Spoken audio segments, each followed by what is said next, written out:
Yes, I don't think he's ever played Beyblades. Can you hear me now? A quick second, but not now.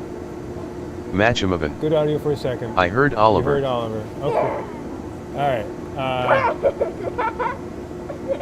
Finally! Hey!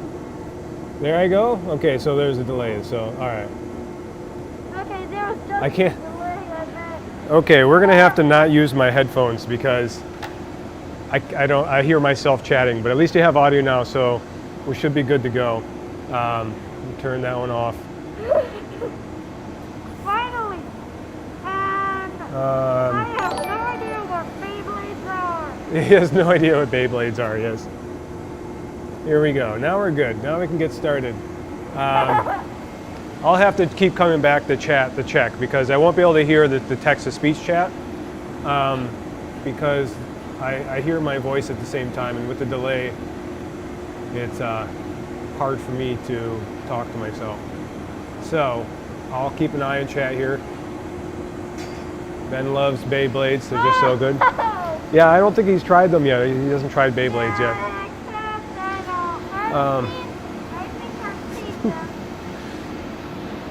So we got Matt up here now. He's making some trees. He's starting with that.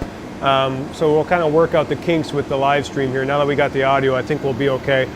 I just forgot to add the source, I think, for the audio output, which even though it showed I had audio, it wasn't outputting it.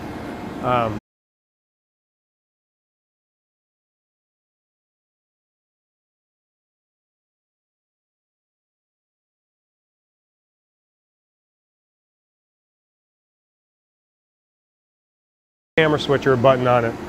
So that's how I switch the cameras. I have a Bluetooth number pad that has hotkeys to switch the cameras, as well as I've had a camera switcher here so I can switch cameras as well. They give a couple more cameras, but it's really hard to do the camera switcher. This I can switch cameras as Oliver's doing now. This I can switch cameras when I'm blowing glass.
So now it's probably off.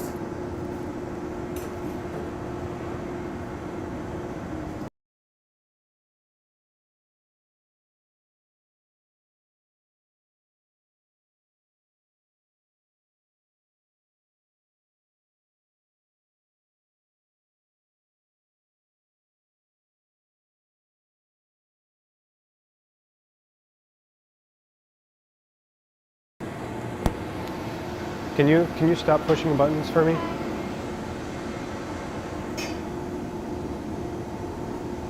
In the hole? Oh, maybe. Watch out. Okay, can you step to the side? Watch out for the wires.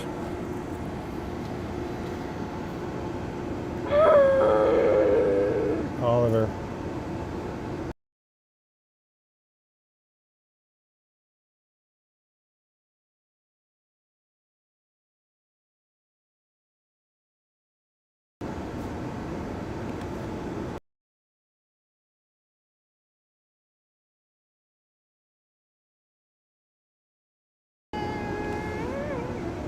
Alright, so hopefully this should fix it. Hopefully that should fix it. I think what it was, I didn't have the audio output. You kind of have to have it in all the scenes, I think. So, alright, let's step to the side so they can see what's going on. Okay? So we'll try to see if the audio works now.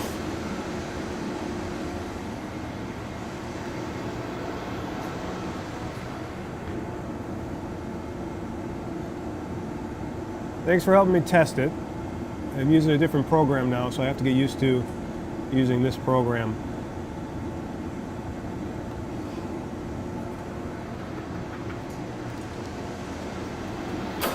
Yeah. Okay, so I think we should be good now. Hopefully, let me know if there's any more audio issues. I'll try to fix it. So Matt is making some Christmas trees. So he's flattening the bottom. That's where he'll kind of make the bottom of the tree. I'm not sure. I think he's just going to let it set on that little flat spot he's made. And he's keeping the pipe warmed up here so it doesn't break off. Sometimes it gets too cold where the pipe's attached, it can crack off accidentally.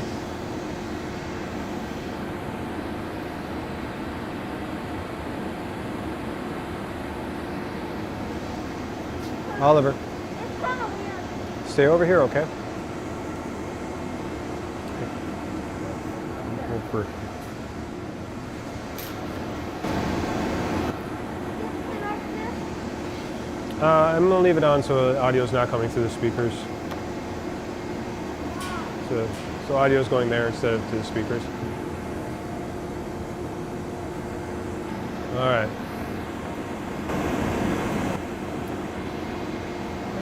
So he's picked up an ice, what we call an ice pick, a little tungsten ice pick. He's going to heat up and put a hole in the tree so it helps relieve the air tension as it cools. So then it can be, the air inside is the same kind of density and pressure as the outside air as well.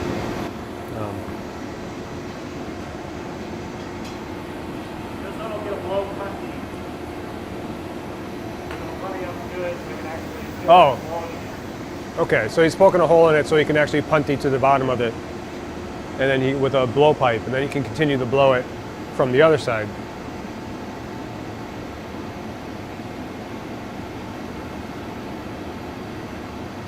So he heats up the tungsten rod there, heats it up till it's hot enough to slide through. You know, push it through that glass and it'll basically burn, you know, melt its way through because it stays really, really hot.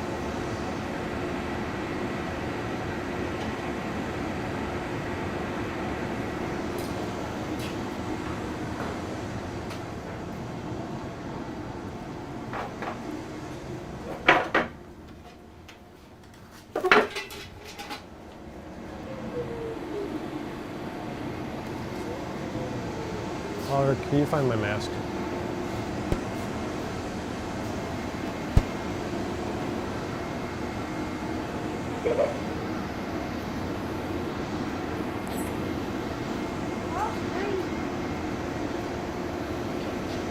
Oliver, you gotta stay out of the camera so they can see what's going on. What's the main screen? It's the wide shot. Huh? That's the wide shot. Oh, so it's your computer? That's my computer, yeah. Your main screen is your computer? Yeah. So he's heating up the blowpipe he's going to use as well as the piece, and then he'll attach that eventually to the bottom of the Christmas tree.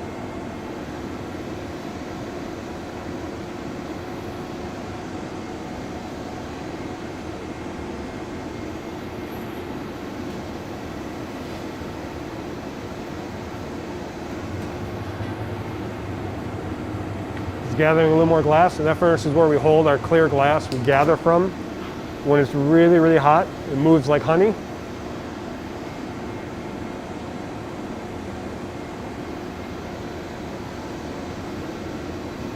We blew a little bit in there, tipping it down to keep a bubble going.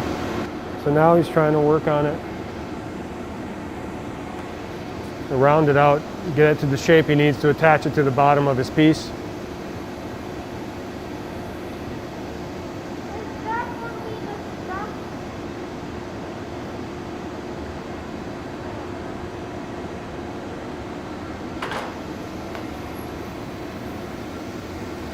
Heating up to keep it hot.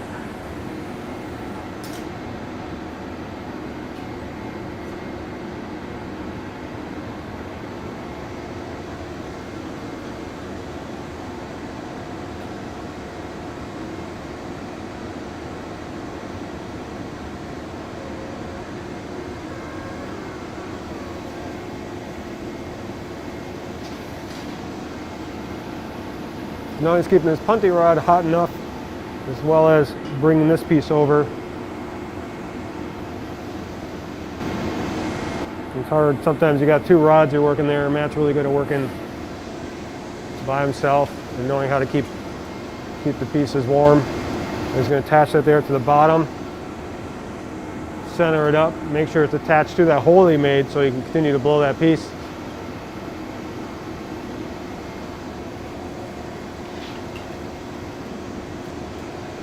And put some water at the top there where it's attached to the pipe. That's where he's going to break it off. Tap it. It should come off cleanly. You hope it comes off cleanly. Sometimes it doesn't work that way. And then he has to go back in to reheat it up.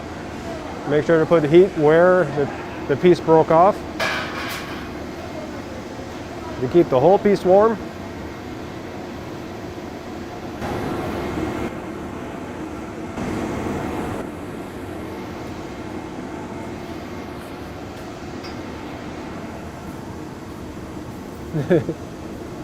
Can hear me. I'm glad everyone can hear me now. I'm glad we got that sorted out. That's one thing you can always do is you always can check the video, go ahead and check and make sure everything's working, but sometimes you don't get to check the audio as much.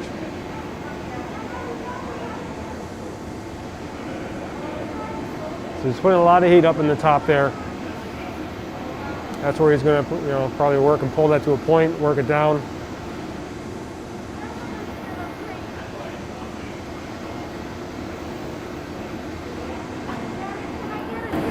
Mm-hmm.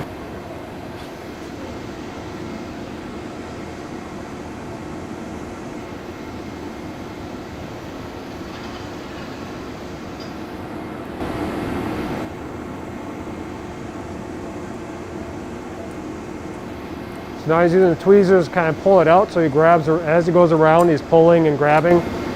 So you don't want to grab too long with the tweezers because it could pull the heat out and cool your piece, so you won't be able to pull it out. So you kind of just pinch and grab as you go around.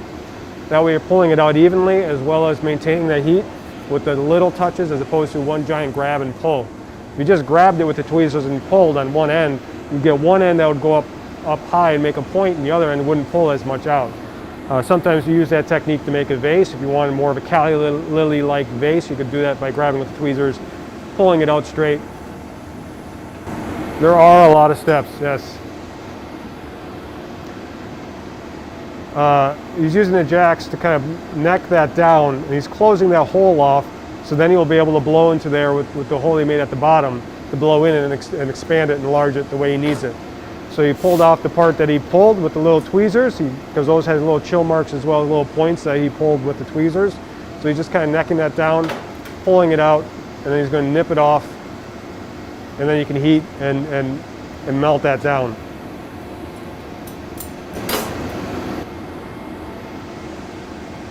Yeah, glass blowing, like one of the things about glass blowing is you really try to be as efficient as you can. And one of those things is trying to find how you can maybe eliminate some steps, or how you can maintain the heat or work with your piece longer while it's hot without having to reheat it as much. Because of all the steps that are in there, you really try to kind of keep working with it while it's hot and eliminating steps so it's not as wearing as you, because it could take a lot of energy out of you if you're working on a giant piece that has a lot of steps and is really heavy.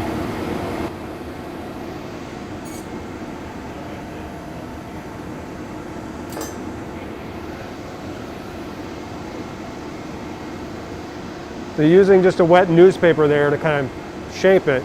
So this is about as close as you can get to touching the glass with your hands. So you put the newspaper in between your hands, because obviously you don't want to touch the paper, touch the glass with your hands, because it's over 1,000 degrees, 1,200, 1,500 degrees, kind of depends how hot it is, up to 2,000 when you gather it. So we have a wet newspaper that we use, that we fold it up, burn it, create a layer of carbon and get it wet. And then the glass will ride on that steam and carbon, and it won't really burn the paper away as much as long as it's riding on a wet newspaper and there's a layer of carbon there. It does take a lot of patience. Matt is really good at making it look easy. He's really laid back on it. Sometimes when you're blowing glass, you try to rush It's when you try to rush and try to do things quickly is when you make mistakes.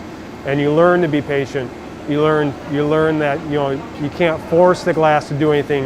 You kind of have to coax the glass to do stuff. So it's a team effort. And sometimes the glass doesn't want to do what you want, and you just go with it.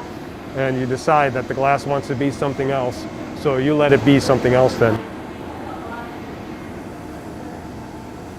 How heavy is this? He's got a few pounds of glass on there.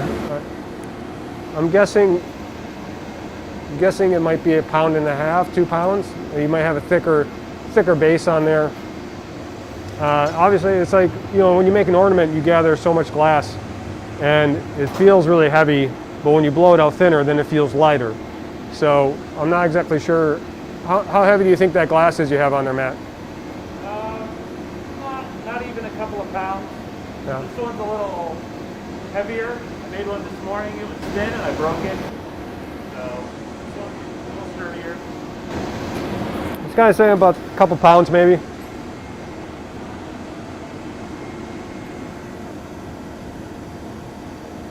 Yeah, glass blowing is like a metaphor for life. It's true. It is true.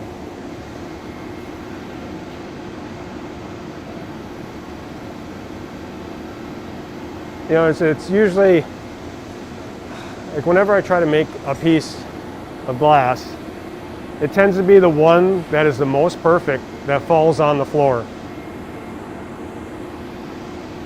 So now he's putting a wrap on here. This would be the garland, the little wrap, the tinsel that you put on your tree. So unfortunately, I don't think I have a camera that watches this.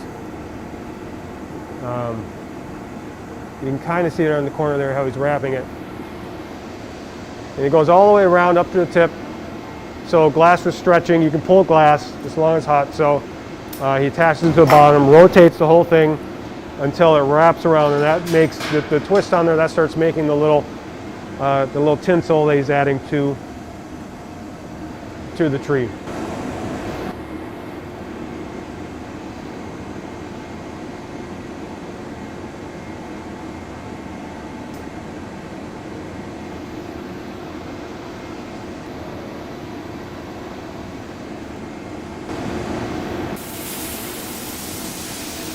So it's kind of cooling certain angle of a wrap, which when you're trying to make a tree like this with the tinsel on it, you don't want any of that to pop off because then it just doesn't look like your tree was wrapped completely.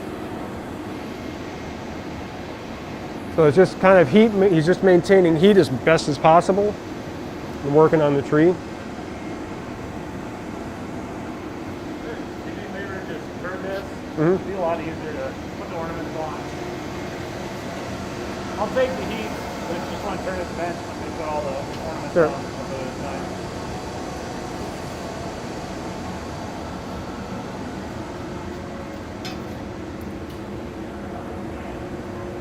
I'll tell you to stop every once in a while.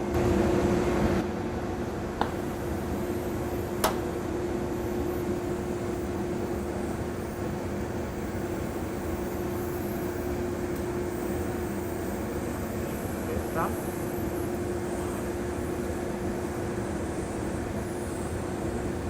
Let's turn.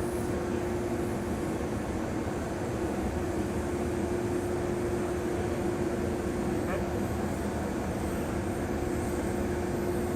A couple more.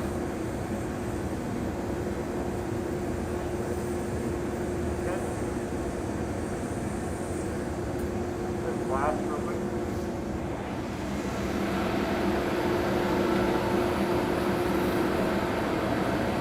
I broke it last time. I got it so cold.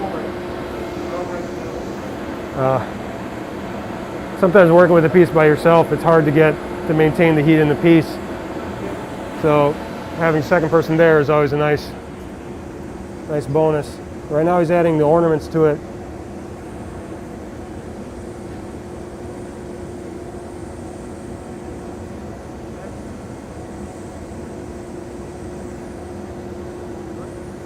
So he's using a little torch with a little rod of glass that he's just melting and putting a piece on.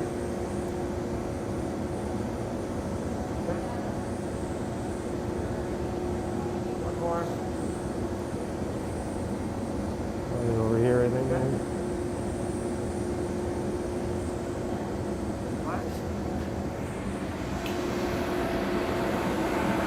is when you feel really uncomfortable if you drop it.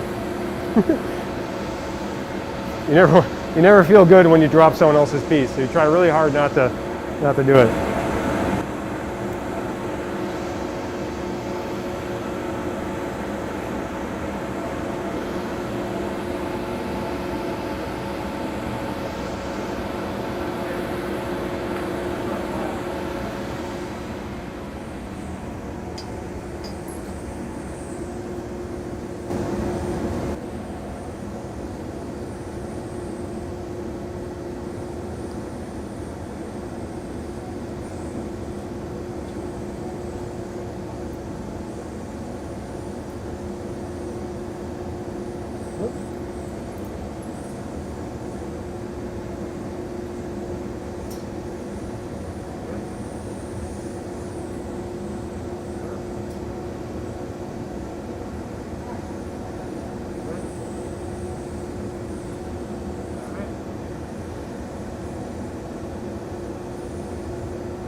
So right now Matt is explaining to me what to do.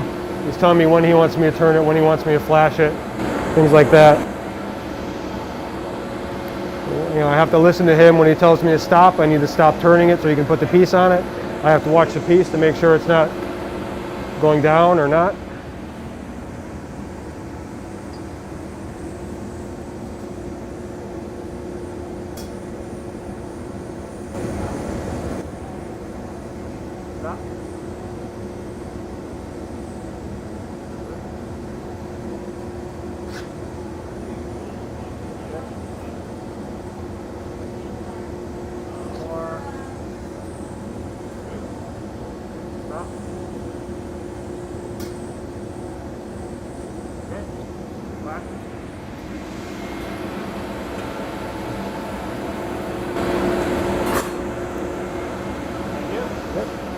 So Matt's going to take it back there now.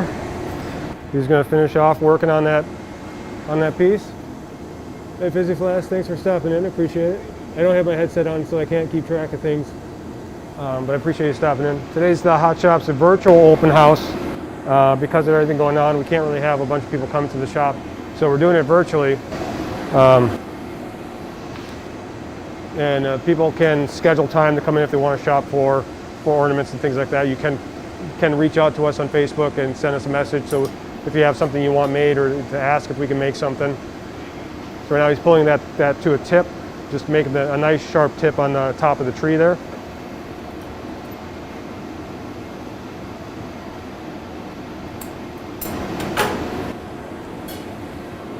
Goes back up to reheat it, make sure the heat stays in there.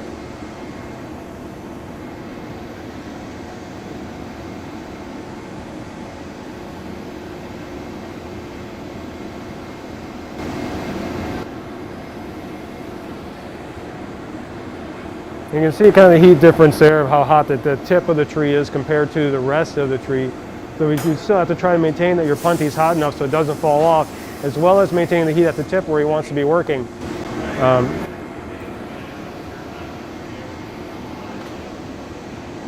He's getting ready to take it off here. So he reduced the oxygen, so he's got a gas-enriched flame there. And basically what's happening now is he's reducing the color in there. So the wrap he put on there is like an iris gold kind of wrap. So he's trying to give it a little shine just by hitting it with some gas-enriched flame. It's just called, you know, it's what we call reducing. It's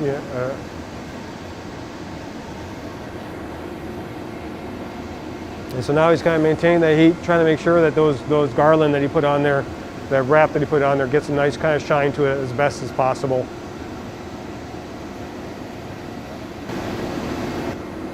That's pretty much the tree there. He's going to get ready to take it off.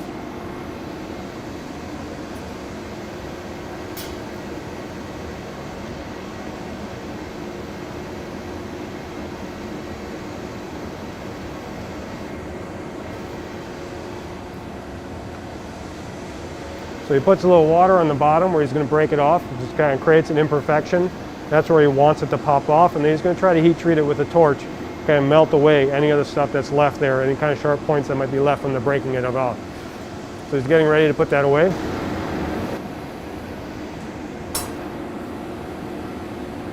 He puts his gloves on so he can grab it, and then he's going to heat treat it with the torch.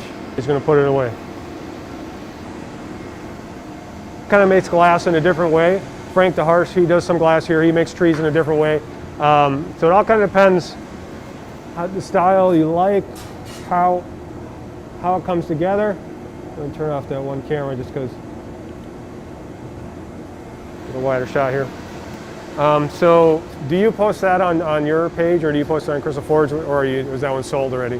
That's not sold. I've been posting them on the virtual open house. Okay. There's a couple of them still for sale that are up there now, and I will be posting that one and some more on the virtual open house. Okay.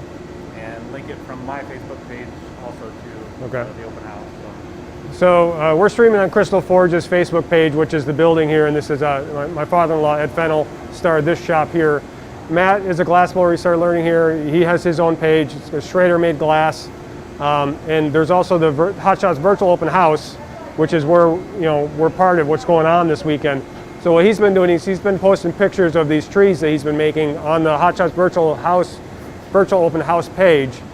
And then you just reply sold underneath if you want to buy it. So it's first come, first serve. But he's got a couple trees that are still up there. They're up there already. Those trees are up there, so you have this one here. And this one was brand new yesterday. And these are made recently. This one yesterday? Yeah. I mean, yesterday? Posted on there as well. And then the one that was made today will also be posted up there soon. So first come, first serve. I think he had a couple of them up there for around $70. I think it was around 70, right? The taller one goes up to 100 and... Taller one's 100 or so. This one was 125. 125 and... I think 90 to Okay. 125-ish. So depending on the tree size, they vary in price, but you can see, he posts the price underneath the Hot Shots Virtual Open House, so you can see the price if you want to. Where is the Virtual Open House? It's on Facebook. So if you go to Facebook, search for Hot Shots Virtual Open House. It's a private group that you're asked to join. You're pretty much allowed to let in. It's just, you can't post in there. It's just the people who are creating here at the Hot Shops get to post and post their stuff that they're doing for the Hot Shops Open House.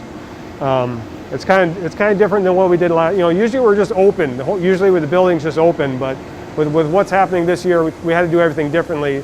This is the method that we came up with, which is to start a Facebook page that's called the Hot Shots Virtual Open House, and that's where we're posting everything that's happening in this building is going there. So this live stream, there'll be a link there, as well as anyone that's doing other live streams or videos that they're posting will go to that Facebook page, so you can check out anything the artists are doing in the building here on Facebook.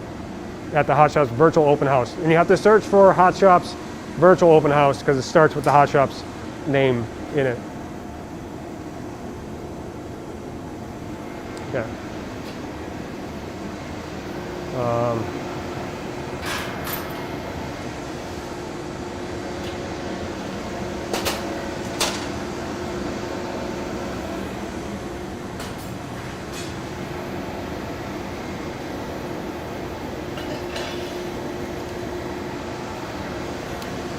Are you making anything different, or? Did you want to make some ornaments or anything, or? Yeah, I was going to make some ornaments eventually. I don't know if you wanted me to do it now or if you want to do it. Sure, yeah, if you want to do a couple, I don't want to get some things Yeah, ready. I got to make a couple of red and yellow ones for someone, so I'll do those. Sounds good. So I'm going to trade with Matt here, and I'm going to make a couple ornaments. I need to make some red and yellow ornaments.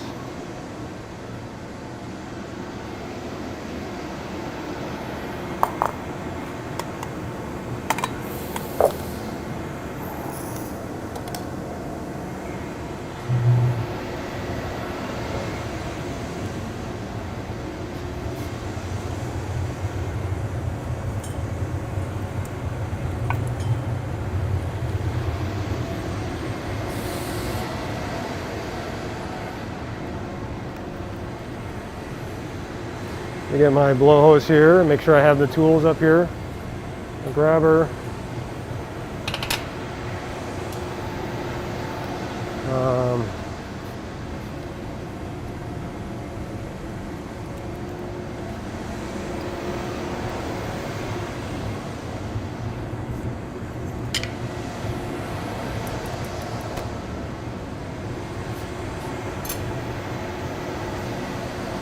and diamond shoes.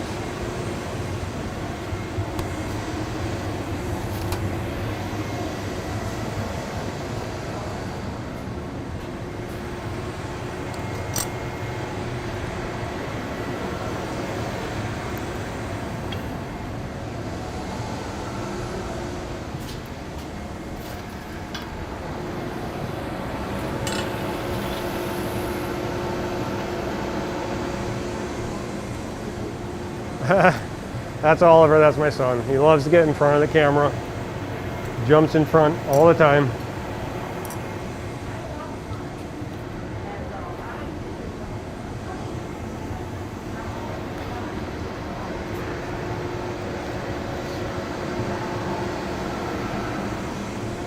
Oh. So to give a little intro, I'm gonna let that pipe heat up. I'm Daniel Grishkowiak. I'm one of the glass blowers here. That's Oliver Grishkowiak. He's one of the helpers here. The glass shop and the hot shops itself has been here for about 20 years. So it's been here for a while, and it helps to share art in Omaha and in the area around it as well, in many ways. And it's been here for 20 years. It has about 50 studios, art studio spaces in it, about 80 artists in the building that make work and do things. This is one of the places that's open to the public, so you can come in and see things being made. Obviously right now for the open house we're closed inside here, but we're usually open to the public for people to see things being made, as opposed to just seeing stuff when it's in a museum. So we try to help share the artistic process of what's happening. So the glass shop itself is called Crystal Forge. This has been started by Ed Fennell. So even though the glass shop has been in the building with it for 20 years as one of the founding hot shops, studio spaces for the hot shops, he's been doing it for, I think it's about 40 years now. So he's been doing it for a while, and he's taught a lot of people how to blow glass. And a lot of people in the area that blow glass here have been taught by Ed Fennell, including Matt, myself, Frank DeHarsh, and several other people that have taken classes from him. So I'm hoping that we can talk to him a little bit later. We'll have him talk about his history, about how he started getting into glass blowing and all that stuff. So you get an understanding of what it took to get, kind of what we have here now. Wasn't just an overnight process. It, for him, is a lifelong process that now became something that's available to everyone in Omaha just by the work that he's put in himself. Obviously I wouldn't be able to do it without him. There's a lot of people that wouldn't be able to blow glass without what Ed Fennell had done for us.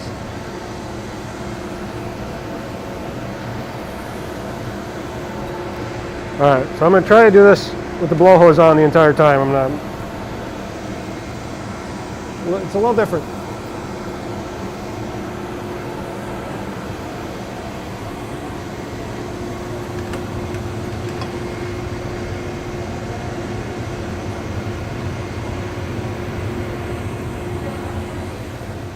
I'm going to gather a little glass with some yellow, some red, and heat that up. So I'm going to melt this in, and I'm going to kind of swirl this color so the color swirls. And then we'll start making an ornament.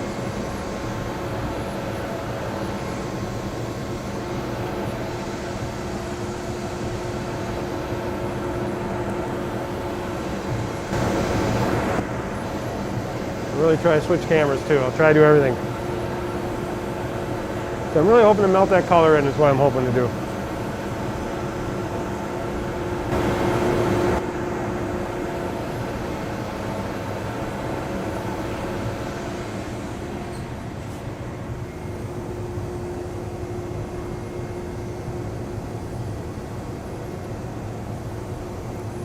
Push it out. I'm going to start to twist it a little bit.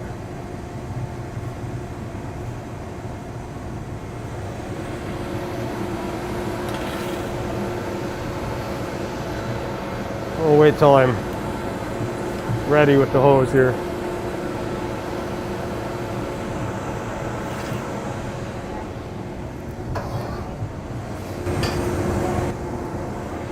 Add a little twist to this.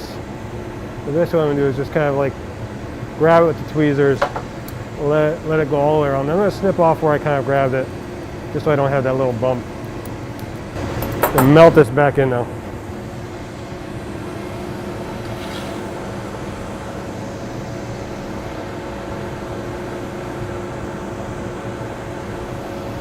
It's really hard for me to check chat all the time, so I'm going to try to check in with you after I'm done with this piece, just to make sure. Feel free to ask questions if you have any questions.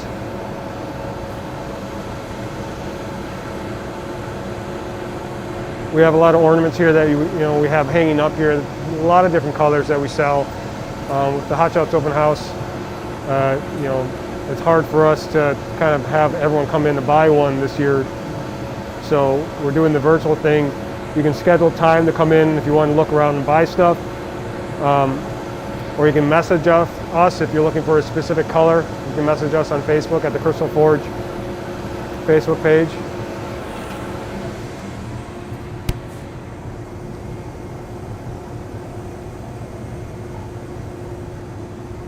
Round that off. We're going to get started here pretty soon. So I'm going to put the blow hose back on.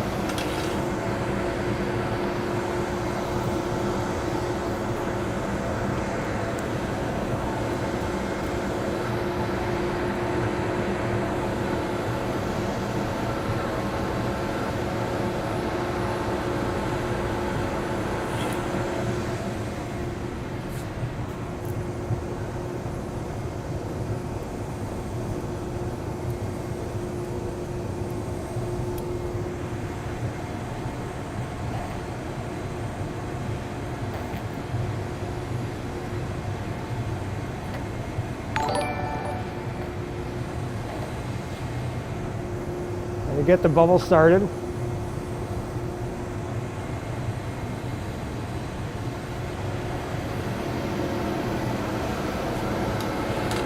Now we're going to heat that up.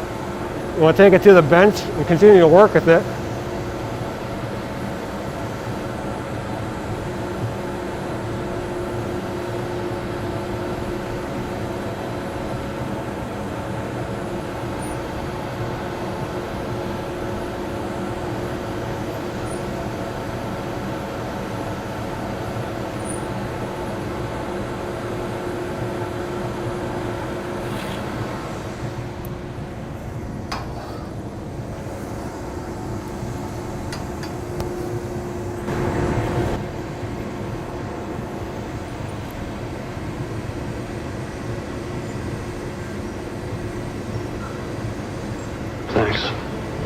Thanks for doing this. Keep it real. Let's stop there and heat it up.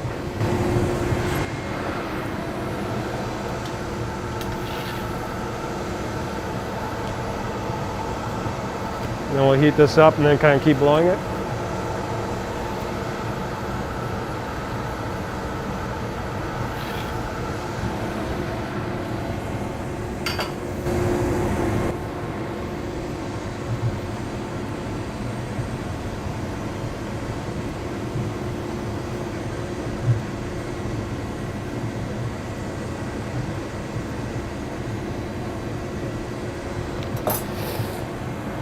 I think I can go a little bit bigger.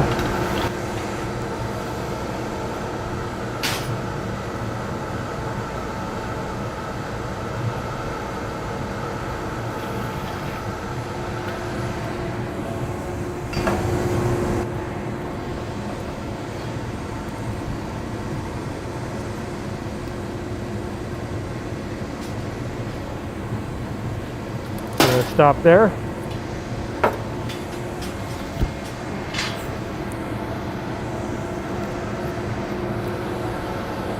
Kind of flash it. Now we're going to break it off. We're going to make the hanger next.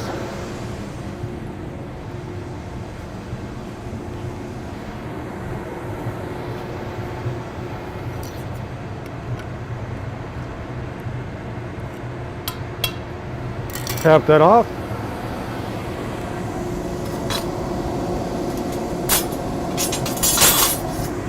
Grab a smaller rod.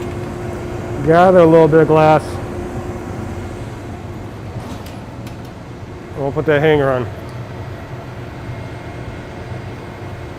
You kind of touch it to the bottom, pull off the excess.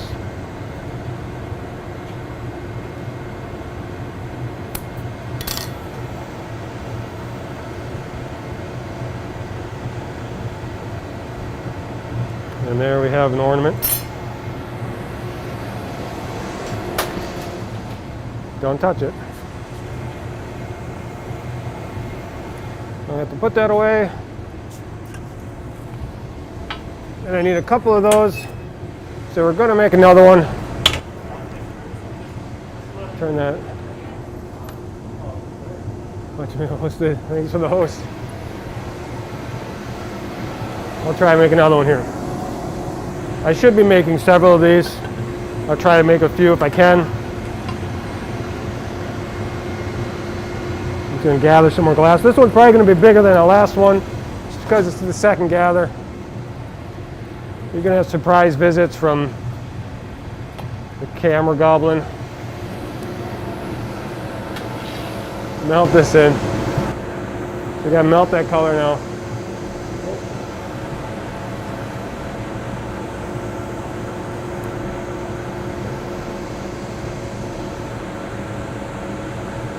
The ornaments can take some time. There's ways I can speed up my time in making ornaments. I'm not the quickest at them. Matt and Chris Kemp is a blacksmith here. He has the process down pretty good for making ornaments. So I'm still kind of working at it. Still trying to get better at it.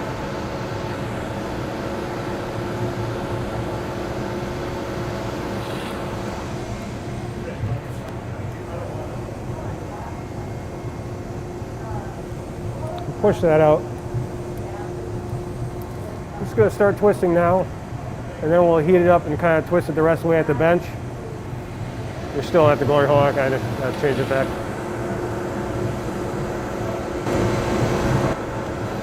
That's the problem when you're changing cameras for yourself. Kind of forget.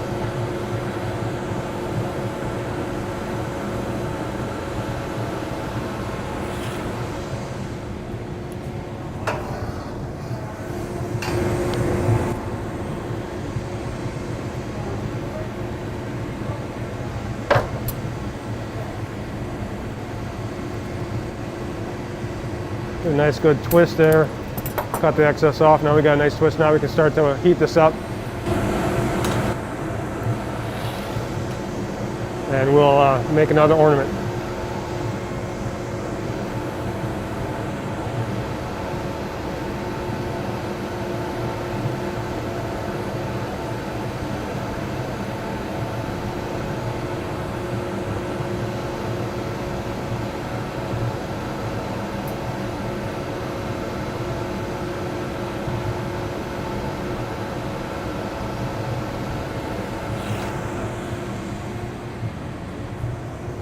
So smooth this out, then I'll go back and heat it up, and then we'll start the bubble here. I don't want this to be too long here. If it's too long, that bubble will be kind of too squat. So I'm going to let it kind of melt back a little bit. But now we should be good to start the bubble the next time. And I want to make sure it's nice and hot.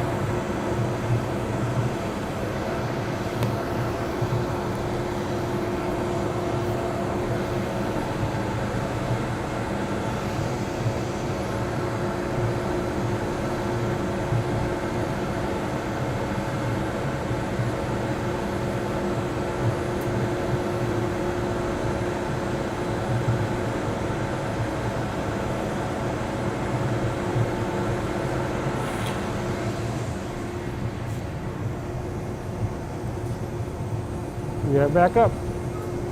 You can't come in here.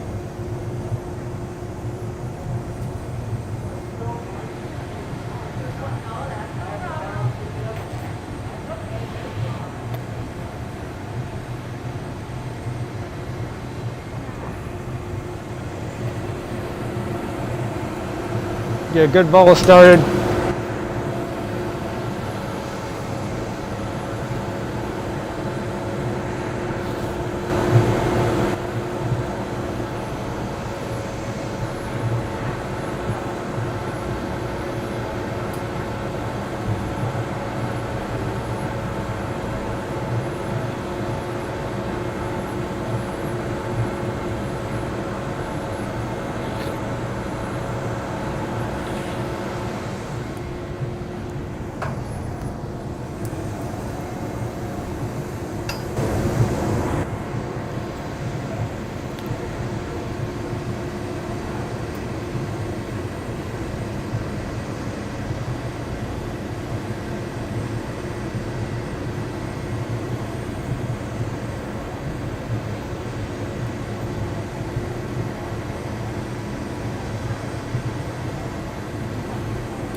So I'm flattening the bottom at the same time. Just kind of prevent it from going out too far. They keep it like maintain the circle-like shape.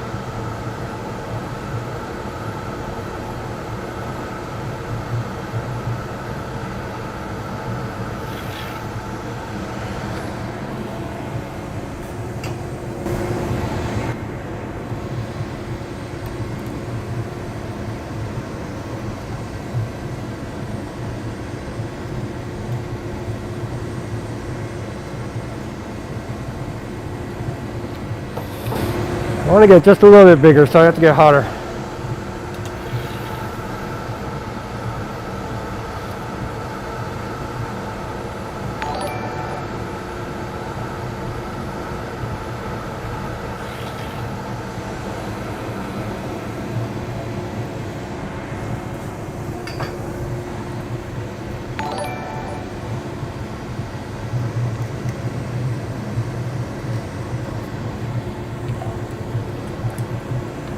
All right, here you go. Now we can make the hanger.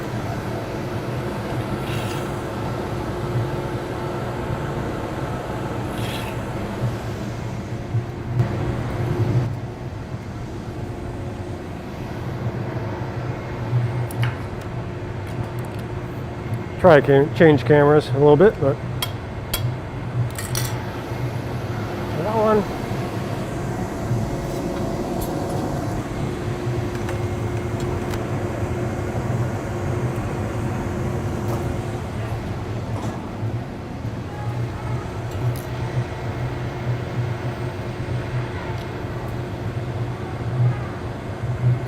Touch it and then pull back, suck out excess glass,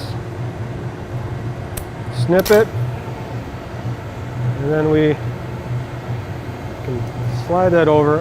You don't want a lot of glass on top there. You try to thin that out as much as possible because you don't want it to be too heavy. Sometimes that's what happens. It's the second one, and then we put that away. Still seems like I probably could have blown that one a little bit bigger. I think we'll try one more. We'll do one more and then we'll change it up into a different demonstration.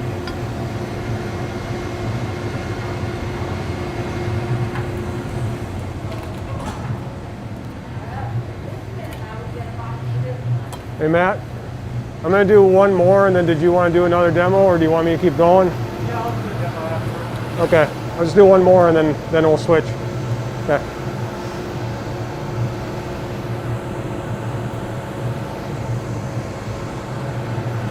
I'm doing a penguin with a snowman head. Oh, okay, nice. Penguin with a snowman head. I have another mic there if you want to mic up for this one.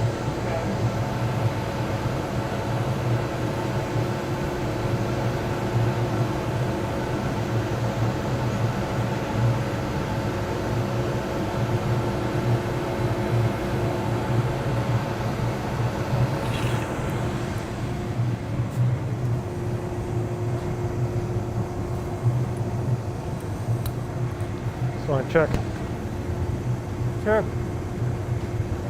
No commands, sorry. I have no commands activated. The bare minimum today, I'm sorry.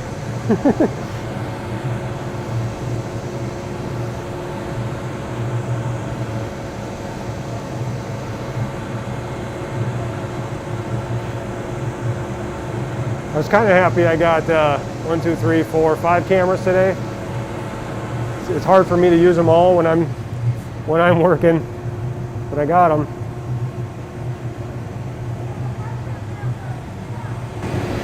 Let's see, which one do I have there? That one. I gotta switch to that one now. Okay. I'll be going to the bench next. I just want to line things up here. I'm going to twist this a little bit more.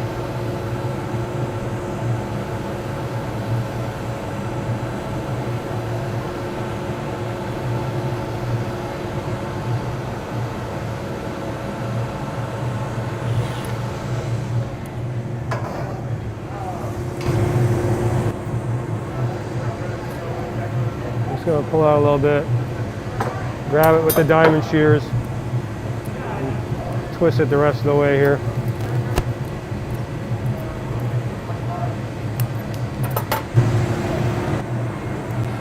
Now we can melt that in.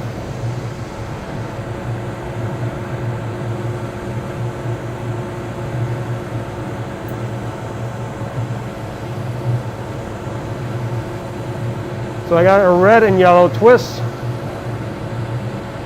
Make an ornament. Just going to kind of smooth out the edges here from the twisting, just so when I blow the bubble, I'm trying to maintain an even bubble as much as possible from the beginning. Smooth out the edges a little bit. And now we can attach the blow hose and get started here.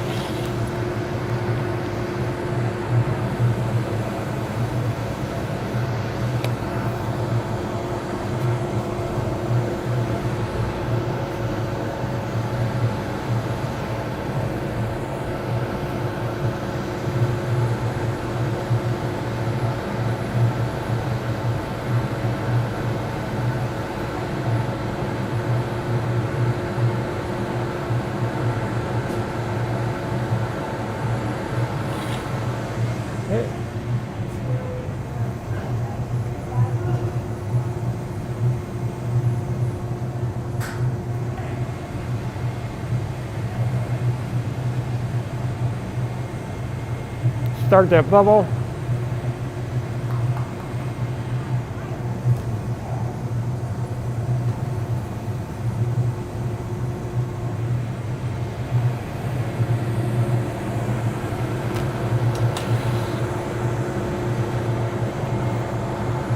Now we got a good bubble started. We'll keep working with it.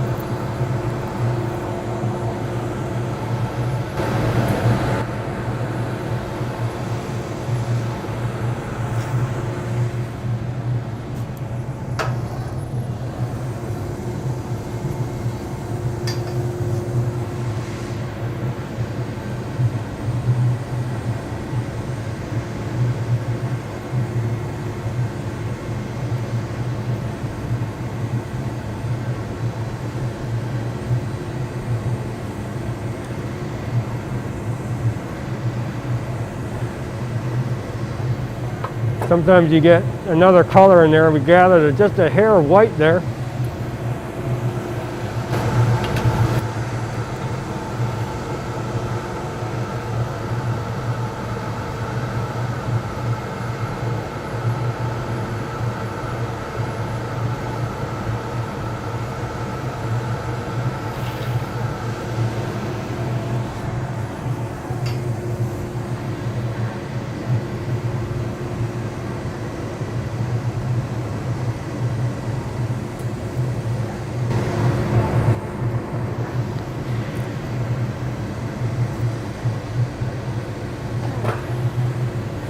I think that's good.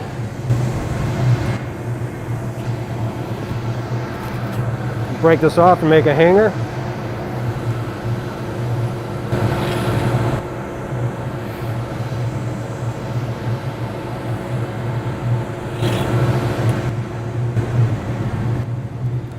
Go here.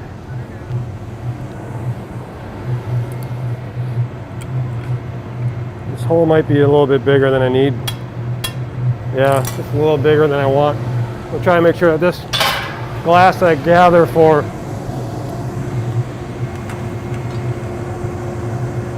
the hanger is kind of chilled on the bottom a little bit so it doesn't get sucked in.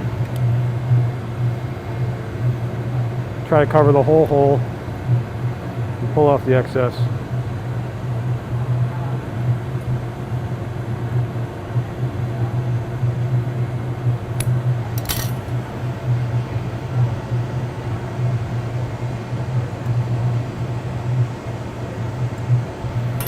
Now we got a hanger.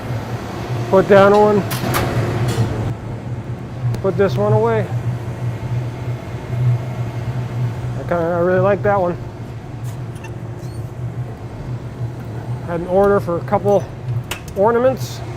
We'll see how heavy those turn out to be, but that's your basic way of making ornaments. That's just a twist. So we'll put them away and see if those are good enough to sell for commission that I have. Hello.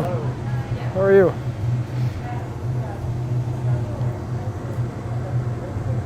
Jessica, thanks. I can watch this all day. That's awesome. Try to put on a good show for you guys.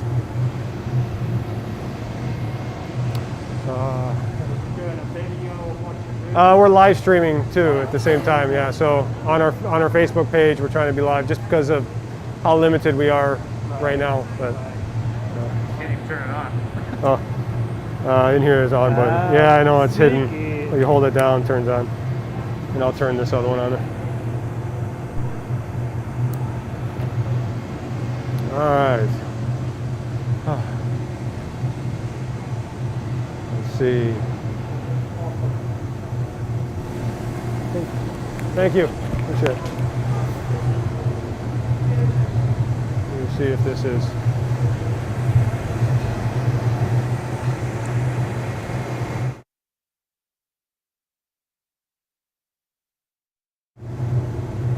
All right, so those are the buttons I want to press. Okay. So you should be live now. Okay. So everyone should be able to hear you as well. Can you, or you don't have your headphones in? I don't know if they can hear me or not.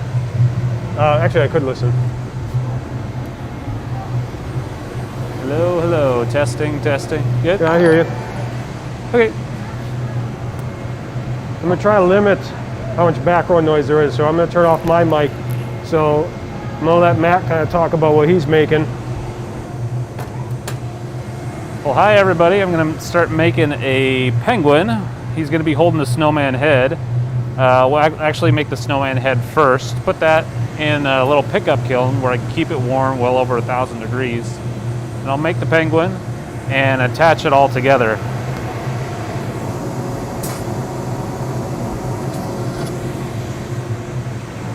So start by gathering a little bit of clear glass for that snowman head. Make sure I got all my colors kind of lined up here.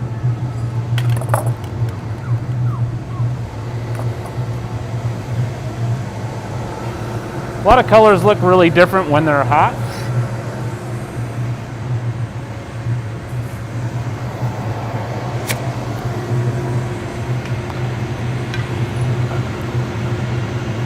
I'm going into the white for the snowman's head. As I go through the process, it'll actually look fairly white all the way until I put it away and when it cools overnight. But I'll give him a red Santa hat later. That'll look kind of brown, kind of a darkish brown. His beak, which will be orange, will also look kind of brown until it cools all the way overnight. Usually around 300-ish degrees, but we won't see it until it's room temperature. It'll slowly cool down, take all the stress out of the glass so it doesn't break. You can make the best piece of glass you've ever made, but if it's not cooled properly, it's kind of all for nothing. That annealing process, slow cooling process, is really, really important. So I put some white glass on here, crushed up colored white glass. Smoothed it all into the surface. Now I'm going to start a bubble inside of here with my blow hose. So I often use the blow hose anyway throughout the process, but today we're using it just to kind of stay extra safe with the mask on without, blowing like we normally do to start a piece.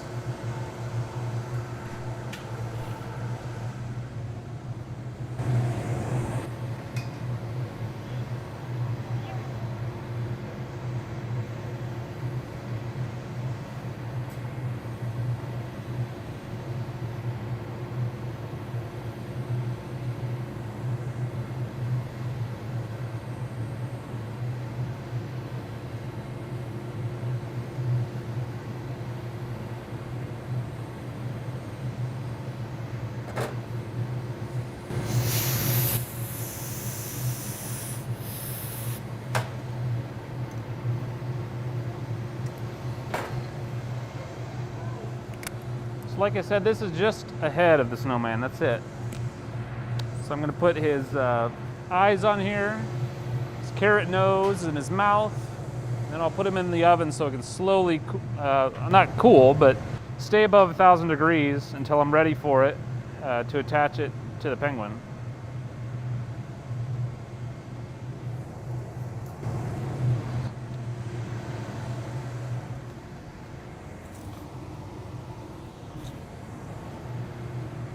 So timing is really important in glass blowing. Seconds count kind of all the time from the glass breaking or the glass being too hot or acting in a way that you can't really work with.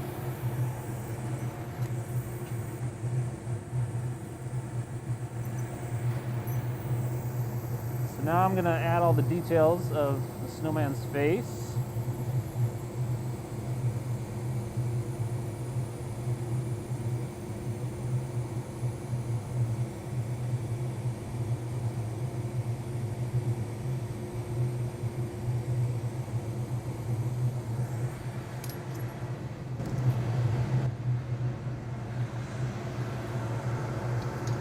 Always going back to make sure I keep this whole thing hot so it doesn't break.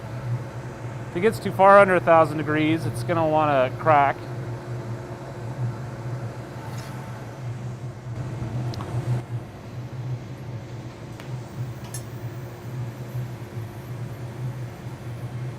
I just realized he's got a smile on. I had an idea of a couple different sculptures that I was going to make that I've made before. And this style will actually be in the penguin's hands, so it'll be like he's building a snowman. When I make it so it looks like the penguin might have just taken his head off, he's got more of a frowny face. So a little bit of change in design.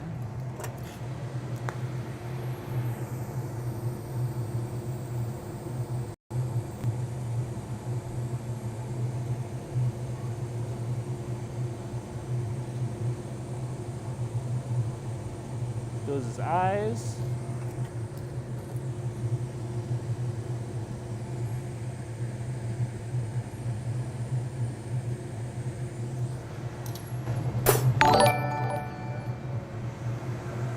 Okay, then we'll give him a carrot nose. I'll get a little bit of clear glass, roll that in orange powdered glass. Again, that orange is going to look kind of brown all the way through the process.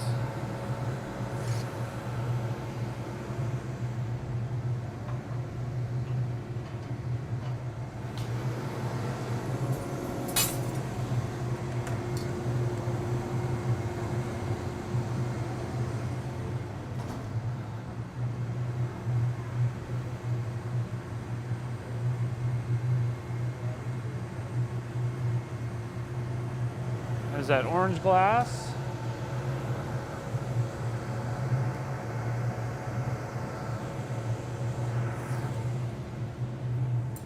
Put that on here.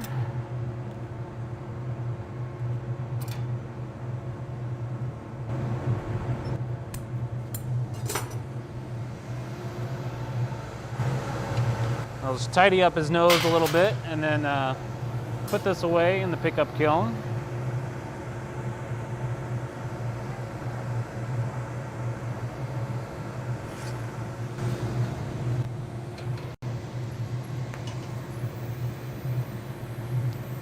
Stretch this out to a little bit of a point. I'll put a little bit of texture on it to make it look a little bit more like a carrot.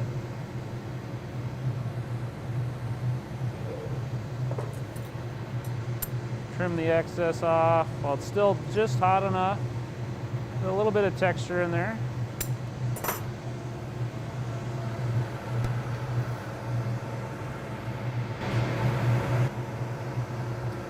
Talking about timing and temperature being really important, you keep that in mind at all the time with your designs, how they're going to turn out. His nose is just a little bit longer than I'd like, because I'm afraid that that's going to get too cold. Just like when your fingers and toes get cold, these get colder than the rest of your body. I'm worried that I'll get a little cold and then break off as I'm working the process. So always have things in mind how they're going to get put together in the end.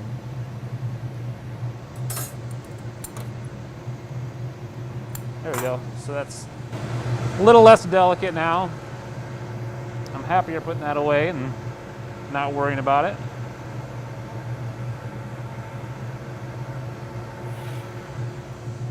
So I made a constriction earlier, right at the base of his head here. That's where I want to break this piece off. If I don't have a good constriction and try to break it off, it can crack right up the side. If it's too cold when I do that, it can just crack up the side anyway.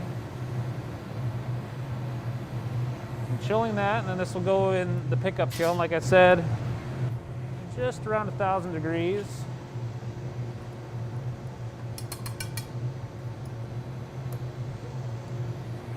All right, so there goes the head of the snowman. I'll start right into the penguin. Similarly built, I'll start with gather a glass.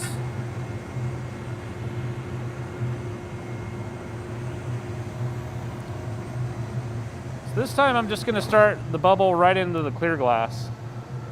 I need a bigger volume of glass to make the piece. And at 2100 degrees, the glass is really similar to the consistency of honey. So I can only gather so much glass at a time. So I'll gather this glass, put a little bubble in it, let it cool, gather more glass on top of it. And it'll either be 2 gathers, maybe 3 of glass.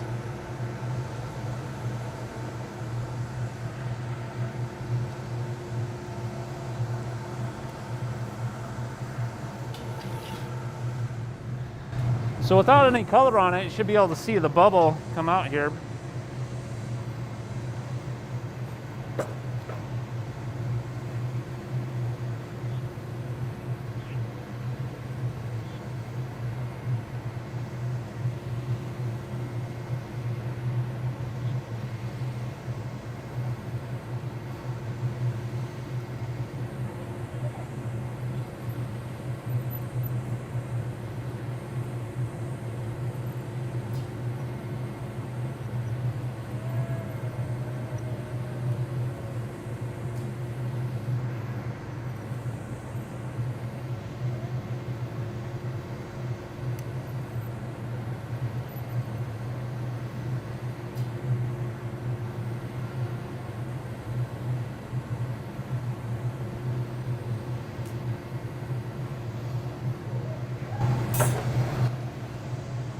All right, so I'm gonna let that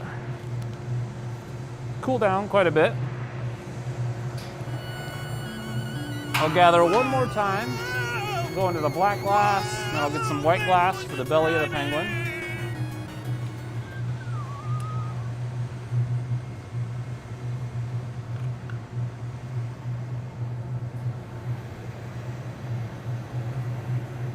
So if I don't let this bubble set up long enough, I go back into the furnace, it could completely collapse if it's too hot. So I want it just set up to where it'll accept more glass and not get wonky on me, but I don't want it to get too cold to where it'll actually break.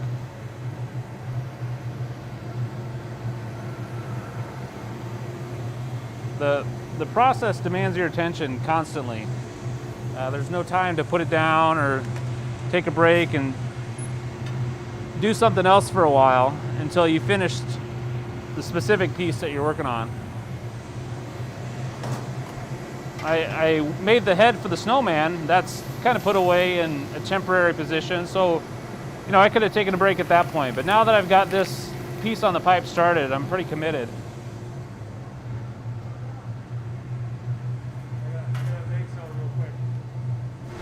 All right, thanks for stopping in. Thanks for the sub, K-Berg. I appreciate it. Thanks for the sub. Just wanted to give a shout out real quick. I'm letting Matt just explain what he's doing, so I'm just being quiet over in the side. I'll let him take it back.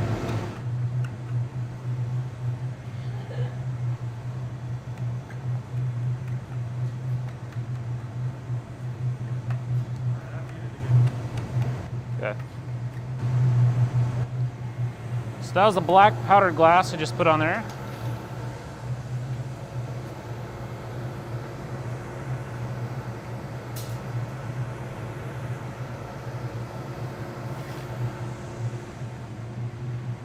I'm gonna go ahead and get a little bit of white.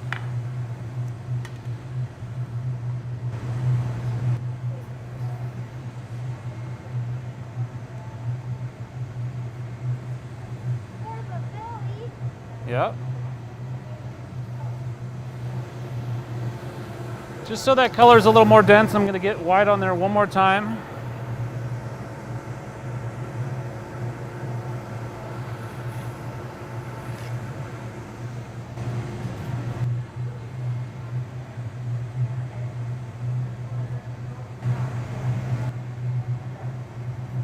All right. You can melt that all into the surface now.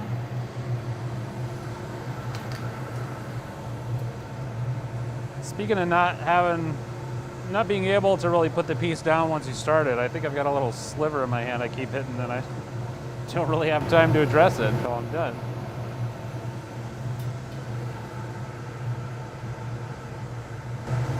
All right, so I'm going to use the block to shape this up, get a nice, even, symmetrical shape before I start really blowing it out. I figured out in doing these penguins, I've made them in a lot of different shapes and sizes and variations for, I don't know exactly. It's had to been at least 10 years I've been making these. And I figured out putting black over the whole thing and then putting white on top of that makes a big difference. Lighter colors will reflect heat and the darker colors will absorb the heat. So if I just put white on one side and black on the other, it blows out really, really weird and it makes it really difficult. But this ensures that I can blow a more even bubble.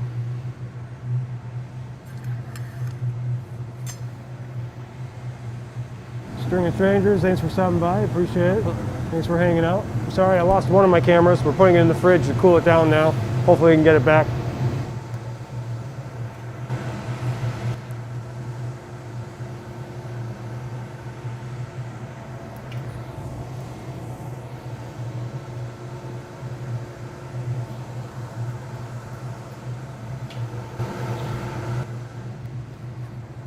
All right, I'll blow this up.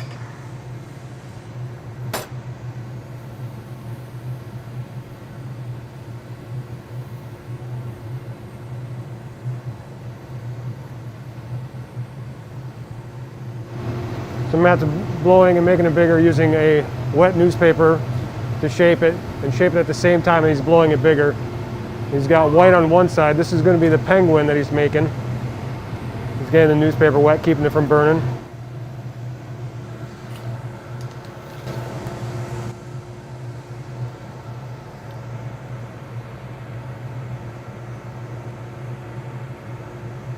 He's making a penguin. So the idea is to make a penguin with a snowman head underneath the wing. So he made the snowman head already. It's in the pickup kiln. He's keeping that hot while he's making the penguin and making the shape for it. So he can put the head underneath the penguin's wing.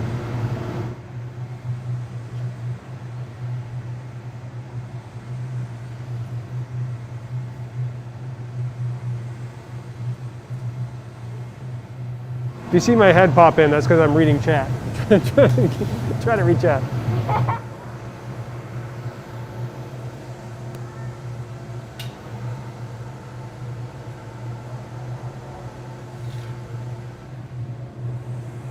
So Matt's got the blow hose on, he's still working. Now he's hanging it down to let it stretch. He's letting it stretch now, and then he uses the paper to smooth it out. So he's still making that penguin. You can kind of start to see the penguin shape coming to form there.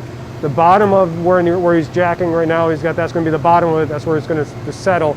The top of it on the other side is going to be the head of the penguin.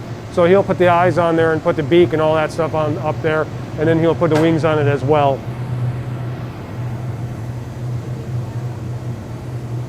It does take a lot of work. Matt's been working on the penguins and the snowmen in a while, and you start to get a process down for what, he made the snowmen for a long time, perfected his method of doing the snowmen.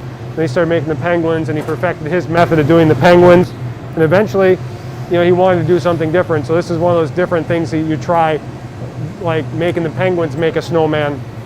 So he kind of combined them to make one thing.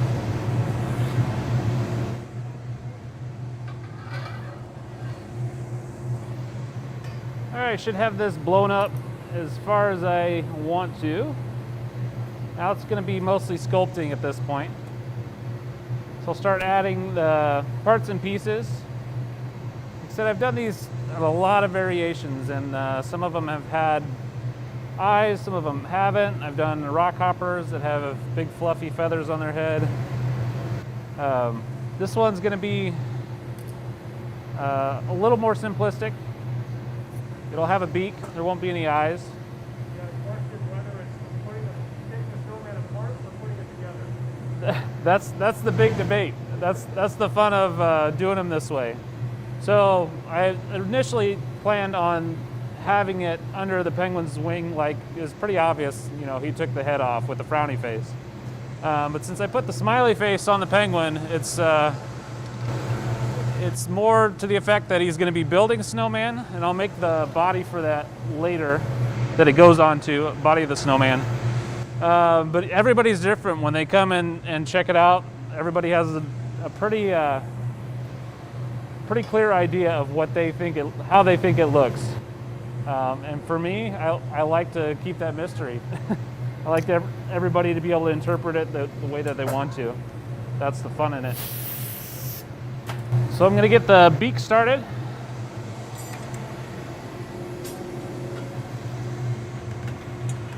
In doing these so many different styles over the years, every way that I do them just has a different way about it. I like doing them without the eyes. It's actually super expressive. It makes me really pay attention to how I put the beak on, when that's kind of the only real feature in the face anyway to be seen.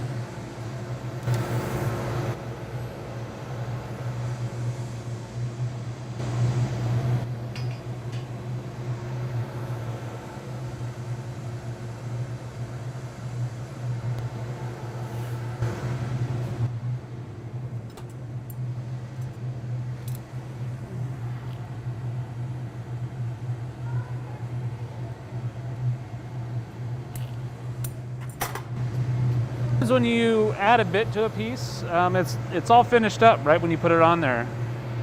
Typically, you're going to have to shape it somehow, and this one is not different than that, where I will have to shape it a bit. So I don't want it totally flat, but I want it a little bit flattened on the sides. I'm going to go give him some nostrils. And as that cools a little bit, I'm going to make just the tip hotter than the rest. So that's what's going to stretch out the most.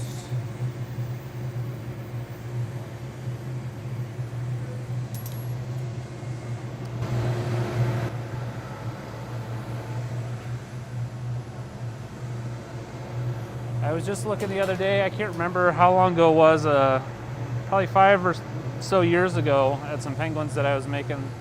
I saw some pictures pop up on Facebook Memories, I think, and they were super sculptural. They had a big hole running through it, almost looked like the number 8, and had a really long beak.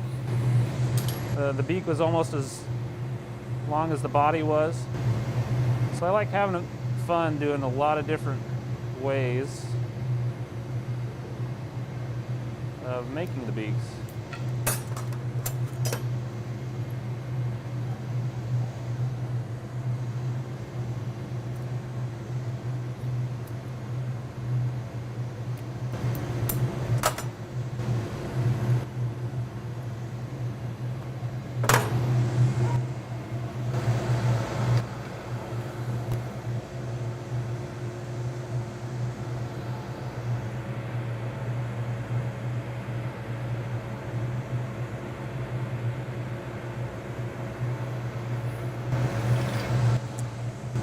All right, so I got the beak almost how I want it. I'm gonna make it just a little sharper on the end here. And then I'm gonna go ahead and give him a hat, a little Santa hat. Order of operations is really important. I don't want to put his wings on before the hat because the wings are gonna get kind of floppy.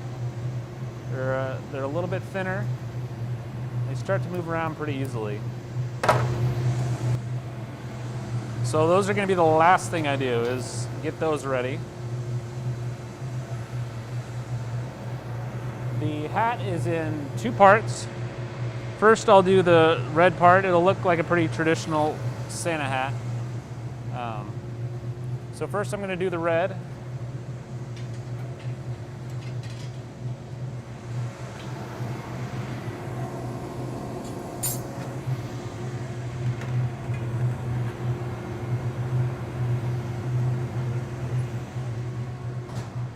Okay, so get a little bit of red glass. Heat that up.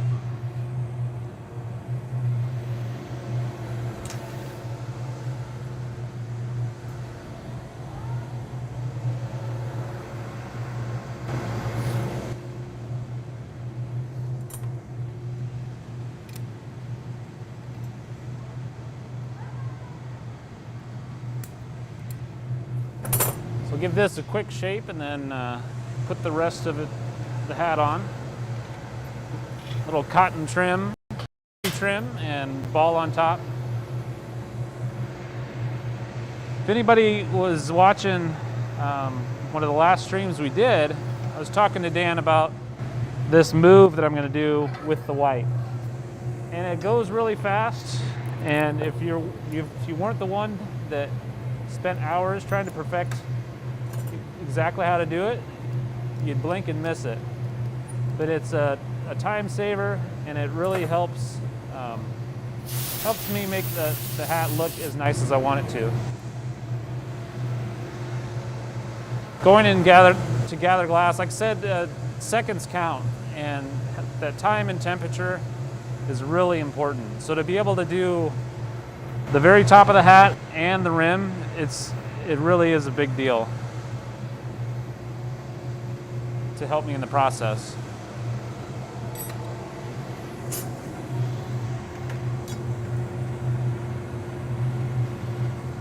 When I first started, I was doing just the rim, then I gather more white, then just the top. And the more steps you do, the more cautious you also have to be throughout the rest of the process. I could bump something right now and break this whole thing off of here, and we'd have to start over. So it's really about being in love with the process. And the longer we're working the glass, the more potential there is for something else to go wrong. So being efficient with your moves and not having a wasted step when you're working is pretty important.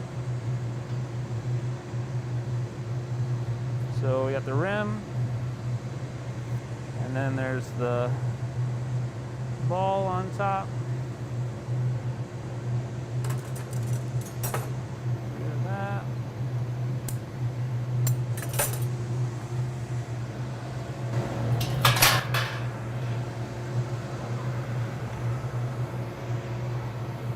One of the reasons I've found this move to help so much is because I let the rest of the piece that I was working on get fairly cool, still well over 1,000 degrees, but fairly cool for glass, and then put that hot bit of glass on there. If I did the rim and let that cool too long, then try to do the top, I wouldn't get a nice fluffy look on the rim, which I'm going to be able to do right now because this glass is still hot. It takes a little bit before it will set up, and once it sets up, it's hard to get that heat back without manipulating more than you want to.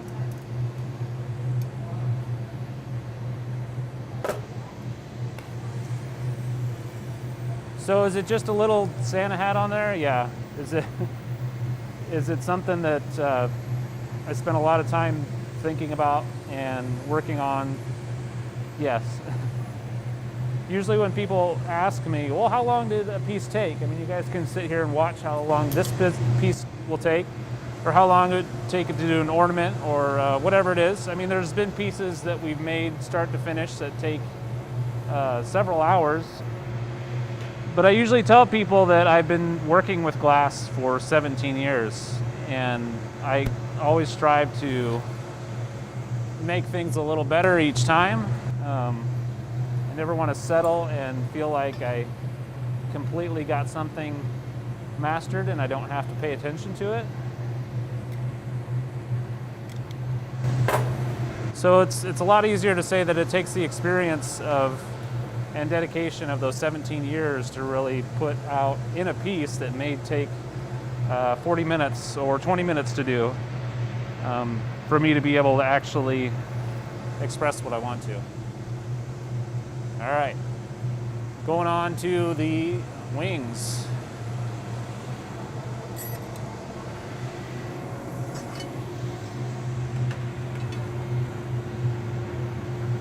So I either needed to take one really big gather, but I'm opting for two smaller ones. Be a little more cautious, because I have to think about these wings are going to be big enough to stretch out and hold the snowman's head basically above the penguin's head. So I took just kind of a starter gather of glass, gather right back on top of that, then go for the color.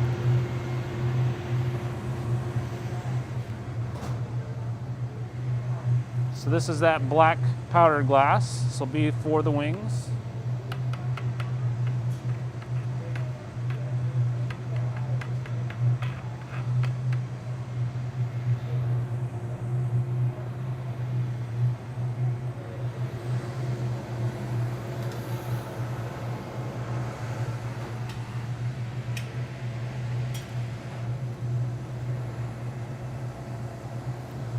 All right, so I'm going to put both wings on at once.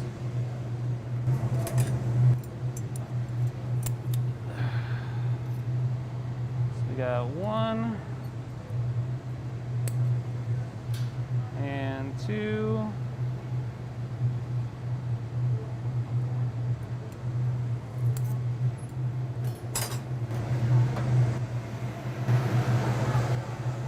All right, now I'm going to shape these up a little bit.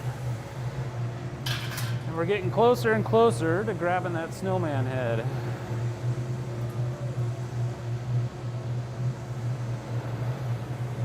Similarly to putting the Santa hat together with being able to keep the white hot enough to go back and manipulate it quickly, same thing kind of applies with the wings.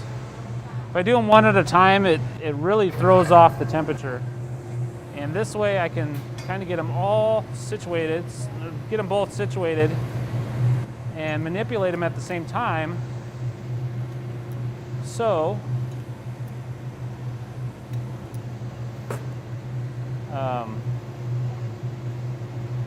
I can kind of size them up together as opposed to doing them one at a time.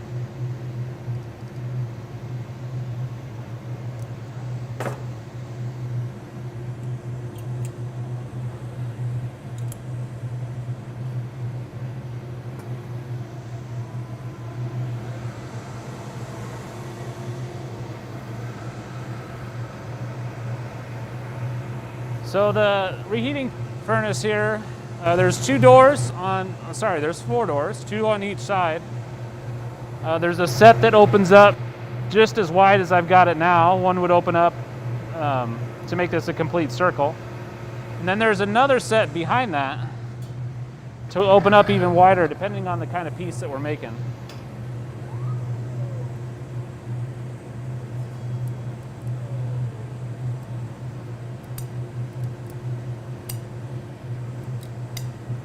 So working with the heat, I don't want this too hot and gooey, but I want it hot enough that I can manipulate it and move it. And I'm already realizing I want it a little bit higher. I don't want the snowman's head right on his beak, so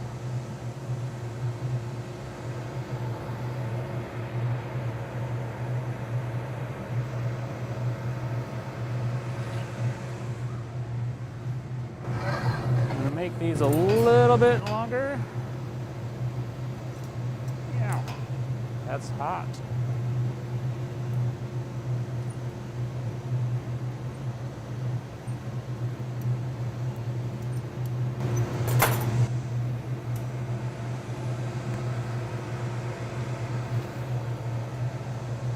Little steps at a time. Like I said, I don't want to just get it soupy hot and try to do it all in one pull. Doing a little bit at a time. But I also don't want to take too long because that body, the more I go back and heat, that body's getting hotter, and I don't really want the body to move very much.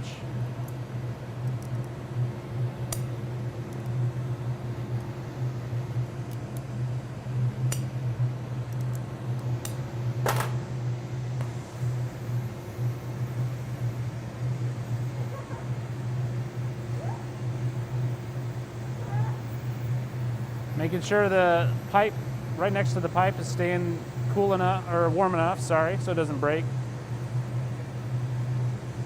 The blowpipe will suck heat out of the glass, so it always gets coldest down there.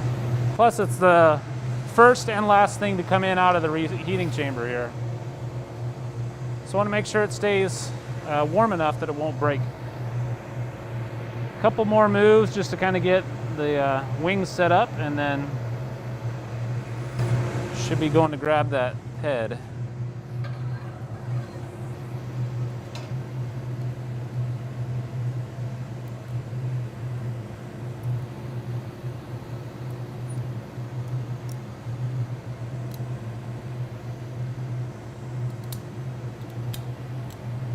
Okay.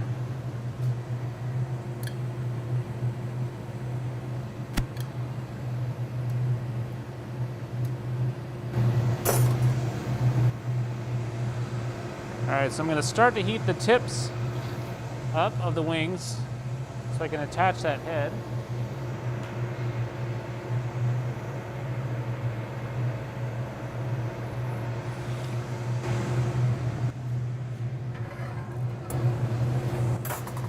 One other important thing I need to do is preheat the tool I'm going to grab the head with, because if I went in and grabbed that cold that hot piece of glass with a cold tool, it's just going to break.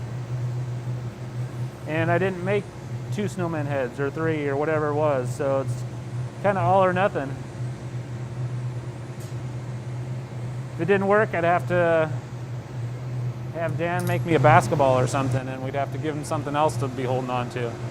A lot of times when you're making a piece, you'll actually do that too and make several parts and pieces. Depending on the intricacy of the piece, you might want to have extras in case something does happen, in case it slips, breaks on the floor, cracks because it's too hot or too cold.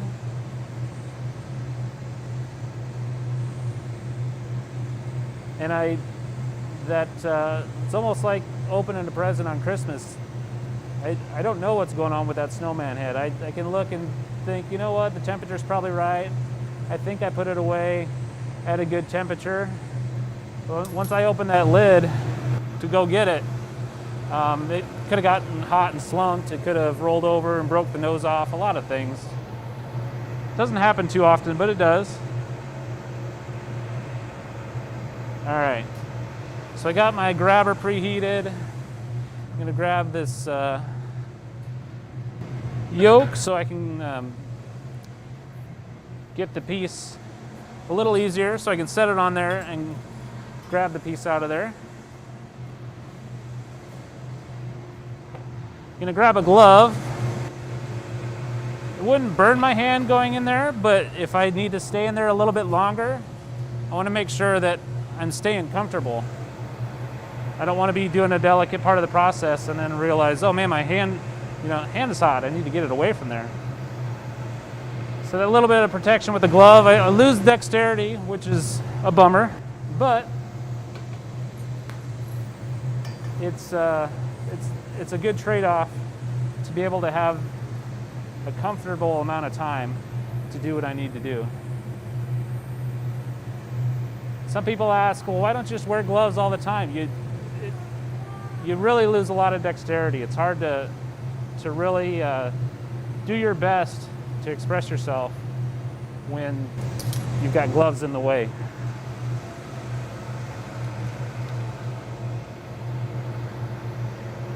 All right, so I'm gonna go for that snowman head. I'll go over to the one here, pick it up.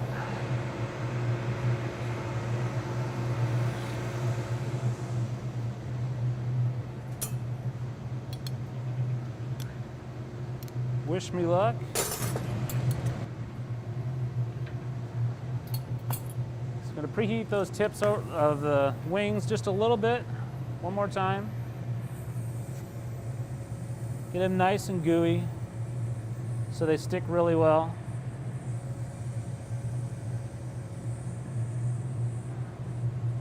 All right, go in and grab that head.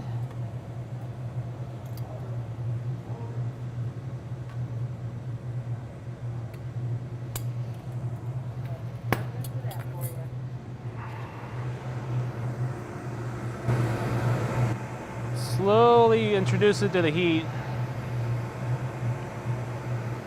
It's also a point where this could crack. So I keep that snowman head right on the threshold of being so hot that it starts to slump, but I don't want it to go that far.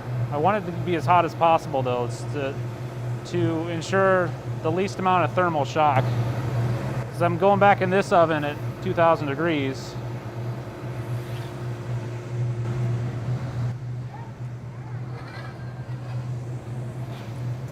All right, make sure he's on there pretty good.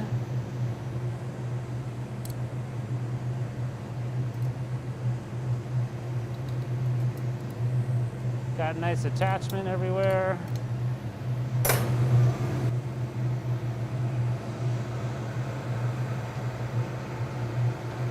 Okay,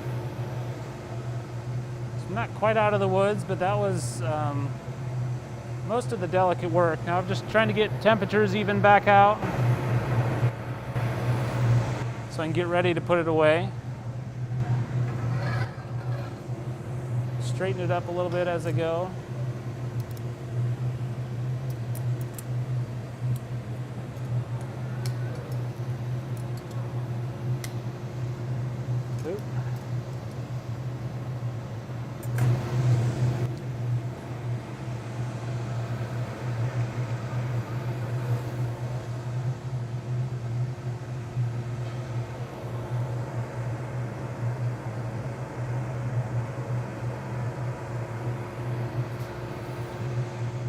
Just want to flame polish. Broke off the head of the snowman. It's probably not sharp, but I just want to make sure.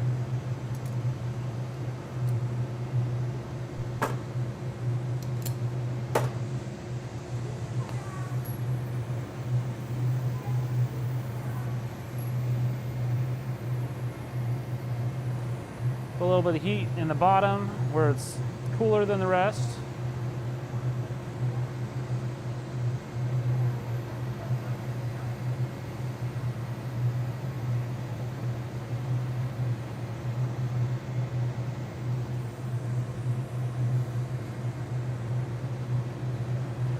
So I'll make a two bubble or two snowball style body for this snowman. I'll probably wait and do that tomorrow or the next day. When this comes out, I'll kind of measure it, grind the penguin flat, and realize and figure out exactly what height I need to do that snowman body at.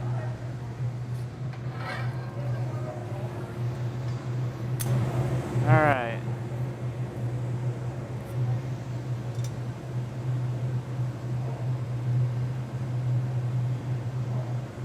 So I think that's about it. So this guy's gonna get ready to go into the oven, slowly cool down.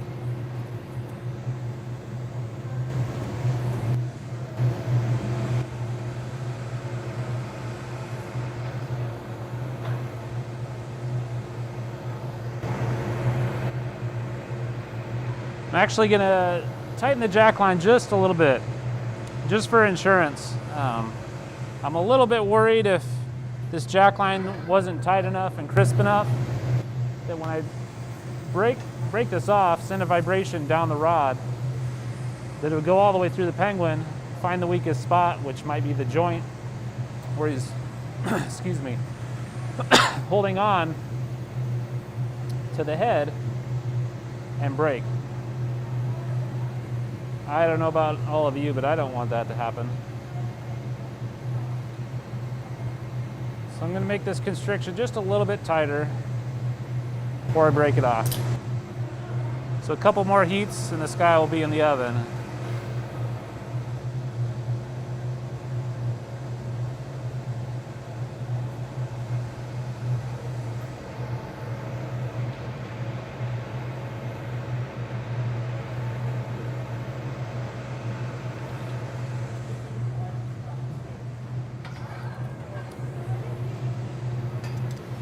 I'll have to find out from Dan once we get done with this one, but I'm going to take a little bit of a break. Dan might hop up here, or we might just take a short break and also hop back on. I'll confirm that with Dan here in a second. All right, I'm happy with that.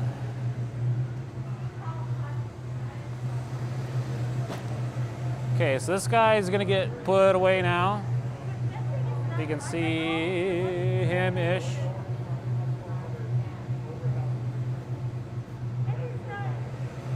All right.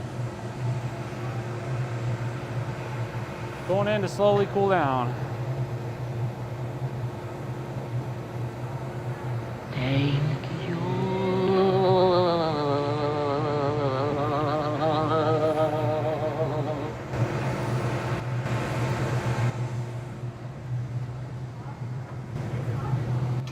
Got lots of water on here.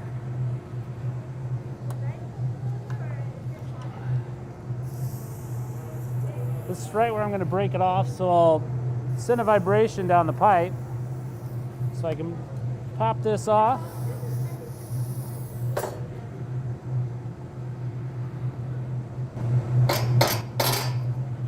His head didn't fall out, so that was good.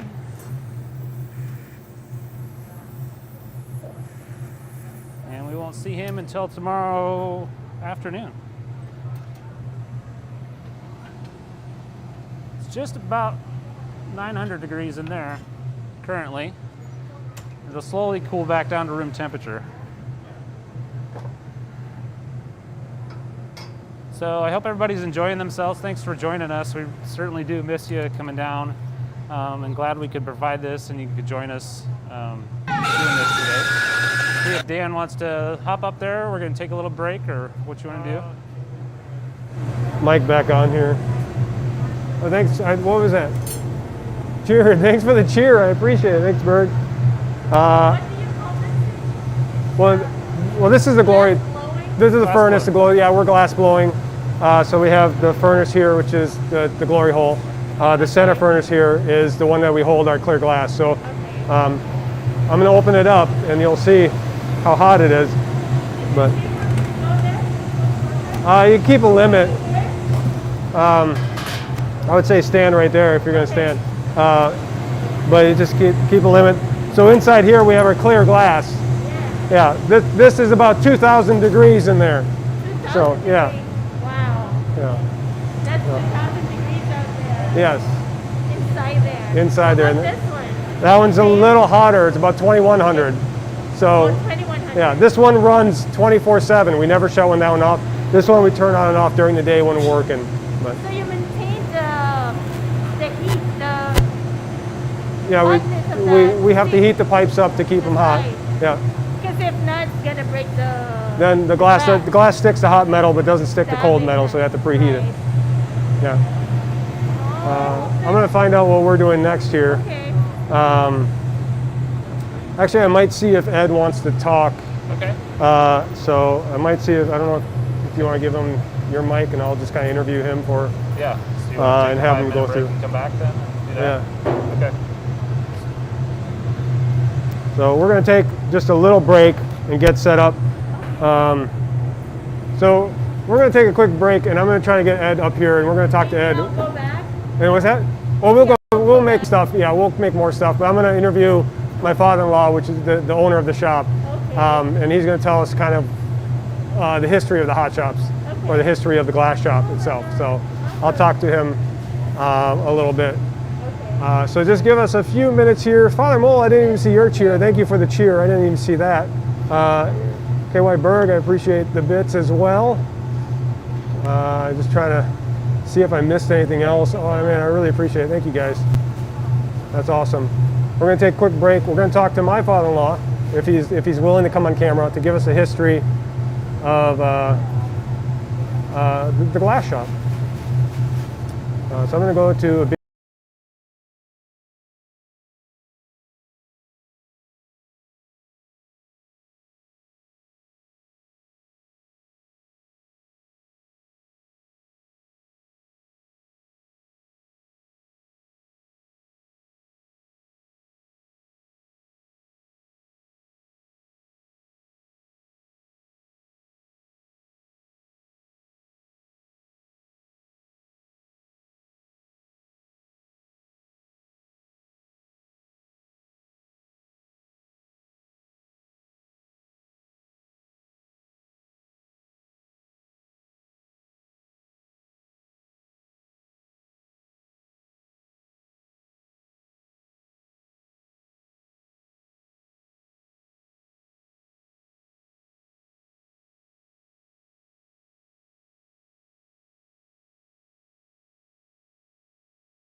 Where am I going to sit? I'll sit right there. 7.5 months tall. Hopefully everyone can hear me.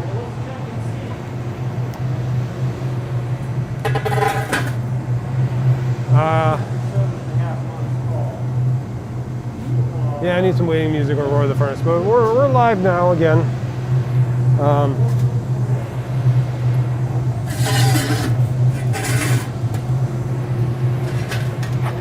It's an odd shot for the wide shot, but it's okay. So I'm here with Ed Fennell. Not only is he the owner of the glass shop, he's also my father-in-law. So I got into glass from him because he wouldn't let me not do it. So he convinced me to try it, and I've been stuck ever since now working with it. But I was wondering if you could talk a little bit about how you got into glass and kind of how it led up to this. Well, I first saw glass. I was a senior in college at Iowa State University, and I watched for about 6 hours. I waited for about 6 hours to see about maybe 15-20 minutes worth of glass blowing, in which they dropped the first piece, and I had to wait 2 or 3 hours for them to do another demo. So consequently, when I started blowing at Renaissance fairs and stuff, I decided that I would blow quite continuously to not keep people waiting as long as I had to wait to see the second attempt. And so it was kind of interesting, and it took me a couple of years after college to settle down enough to actually start building and working towards having my own shop, which was in my garage for 20-some years. How did you convince Rose, your wife, to let you do glass blowing in your garage? Well, I think she realized I was pretty determined, and she was very supportive to the point that she does the bookkeeping and I put her through a little bit of difficulty, which very few ladies would continue. I'd probably be divorced if I was with a more hoity-toity person. But Rose has been super supportive over the years. What? And, so it's worked out. Can I see your mic real quick? My audio's only on, or his audio's on? Becca says your other. What's the other half? Where's your mic thing?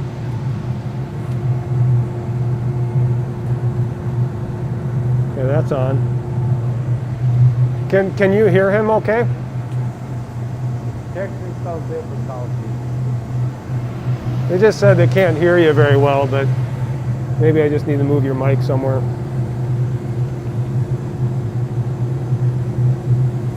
We'll try Is that. that better? Is that a little better? Can you hear me now? Can you hear me now? Oliver. Can you hear okay. me now? I'll turn up his mic a little bit. Turn up his mic a little bit. Okay. So we're talking about you starting your glass shop in your garage. How did it go from, like, because you started there and started teaching yourself the glass blowing. Well, yes, I was essentially learning to blow glass, and I made a lot of mistakes, and I just saved the mistakes in barrels, and then later used the mistakes into creating sheet glass on that table right there. And we wound up making a machine, and Rosie would crank the machine and roll out the sheet glass. So that sheet glass was made from all the mistakes that I had as I was trying to learn. And of course, friends and my mother got most of my early pieces, and they were given away. And then we had a pizza party with people that I worked with. They wanted to see how I did this, and so I was demonstrating in the garage. We had a pizza party, and everybody brought stuff for the pizza and made their own pizza. So we had mozzarella cheese and beer left over for the next 6 months. So we had to make more pizza. But that made me realize everybody wanted to buy things. And that made me realize that I ought to do it for real. In other words, I had to, after that pizza party, I realized this vase that I had made had seven different people name on it. They wanted something like it, so that meant I had to continue to work. And then over the years, that was a pizza party that we had, because one of the guys I worked with worked at a pizza shop in New Jersey when he was going to college. And he said, so he would come and help Rose make pizza. So that started our open house, which was the first weekend, first Saturday and Sunday of December. It was first just a Saturday, and then when I moved out of the house, it became Saturday and Sunday. And so over the years, it's gradually expanded. And when we moved to the hot shops and created the hot shops, when we opened it, they wanted only a one-day deal, and I said, well, why do that when So why did you find glass so, like, as your art form, I guess, is glass? You know, I mean, you did a lot of stuff. You did blacksmithing, and you did sheet glass, and did a lot of stuff, and I think even weaving. Why did glass attract you so much? Well, the blacksmithing came out of the fact that I was interested in that, and therefore Crystal Forge is the name of the company, because it said glass and it also said ironwork. So I decided when Rose and I came up with the name Crystal Forge,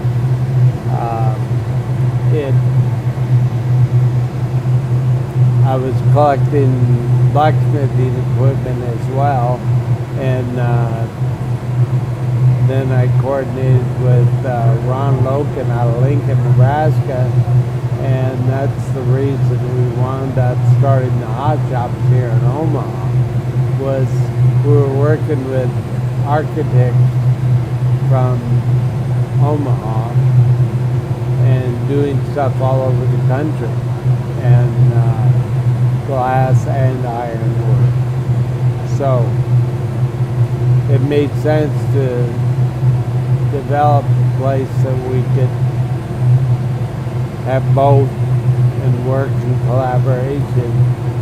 And that meant I began collaborating with more people over the years. In fact, Rebecca helped me do a project that went into her college fund, doing some blacksmithing. And then things worked out that we wound up finding this building, which was way too big for what we needed. So we decided to open it as an art center. Yeah. When did you decide to start teaching glass to Well, others?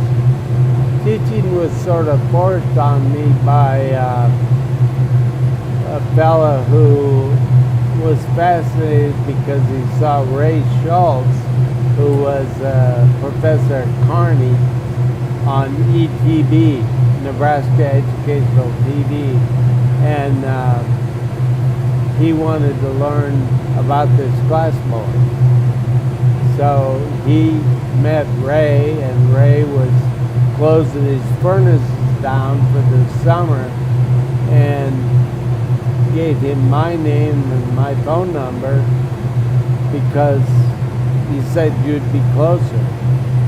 You know, because he lived just west of Lincoln, Nebraska, and I was running all the time, every day, all year long. So Paul forced me into teaching it. Not really forced me.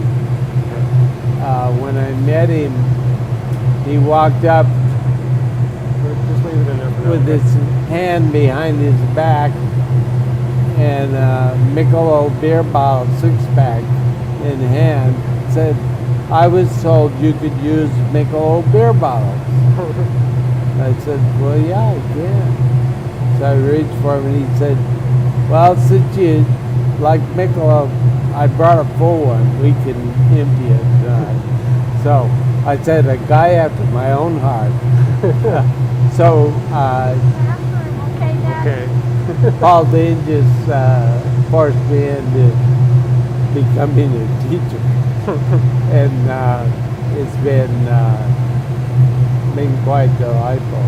And Now, what is it like? Because I mean, I don't know if there was anyone else around the area that was teaching glassblowing from then, or for like even now. I'm not sure if there's many glassblowing teachers in this area. But what is it like to see some of the students you taught move on, like to see what Matt Schrader has gone and Tyler Berry where he is now? How does that make you feel? I'm delighted because Matthew is a much better glassblower than I am, and Tyler Berry was young enough that, but he had started when he was 7 here in my other shop, and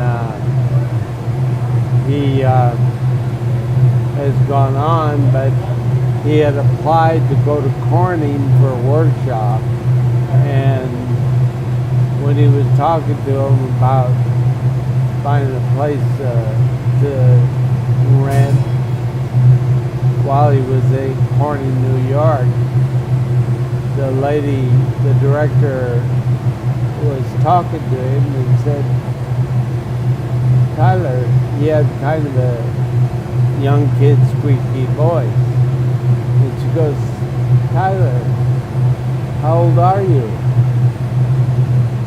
And he said, well, I'm 13. And she goes, oh my God. Because they had a policy, nobody younger than 18 could work in their shop. So what happened was I sent Matthew with Tyler. So that got Matthew familiar with Corning, as well as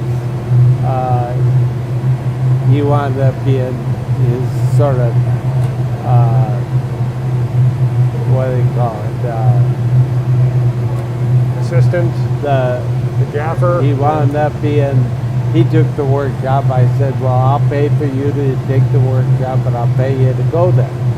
And so as it turned out, he said, well, I can take part of it.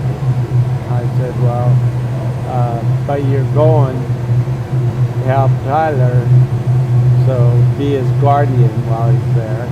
And so they got to know both those guys as a team, and they thought, wow, they were. And Matthew had taken my workshop, a 3-day workshop, and then came back in, rented time in the studio, and was kind of interesting because then he went the next season or season after, he went and worked at Corning for a season. And then when he came back, I asked him, are you going to go back to Corning to work? And he goes, no, I'd rather work here and do my own thing, because Corning only allowed you to do what they wanted you to do. And so he said, no, I'd rather work here and just develop on my own. Cool. When you look at like the Hot Shops has been here for 20 years, and Crystal Forge has been part of that Hot Shops for 20 years, and this, we switched over. The Hot Shops switched over to a nonprofit, and to help with, and it's always been here to help with the arts and support the arts in the community. But why do you think, for you personally, or for the Hot Shops, why do you think it's important to support and show art to the community and show how it's made as well? Well, when I was working by myself and just learning to blow glass, I would always tell people that came in the shop that had learned in college or whatever, I said, well, you know, I have my own way of doing things because I'm ignorant as far as how glassblowing works. I'm learning. And so I have my own way of doing things sometimes, and it's kind of backwards, you know. So, but it works. It works for me. So it made me realize as a teacher, you can't be firm about how something is done. You just have to be encouraging about the process, because everybody learns in different manners.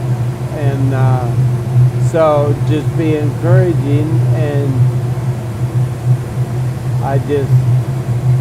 one of my favorite songs was Home on the Range, because I had a phrase in there that said, where never is heard a discouraging word. So to me it's important to be encouraging and just throw up the cautions when you see them about to go over the cliff. Hey, let's not do that. So it's kind of fun, and having some of the best students is really great over the years. Now, when I look at art, and I attempt to do things someone else has done to see how it's done or see if I can do it. Do you have any?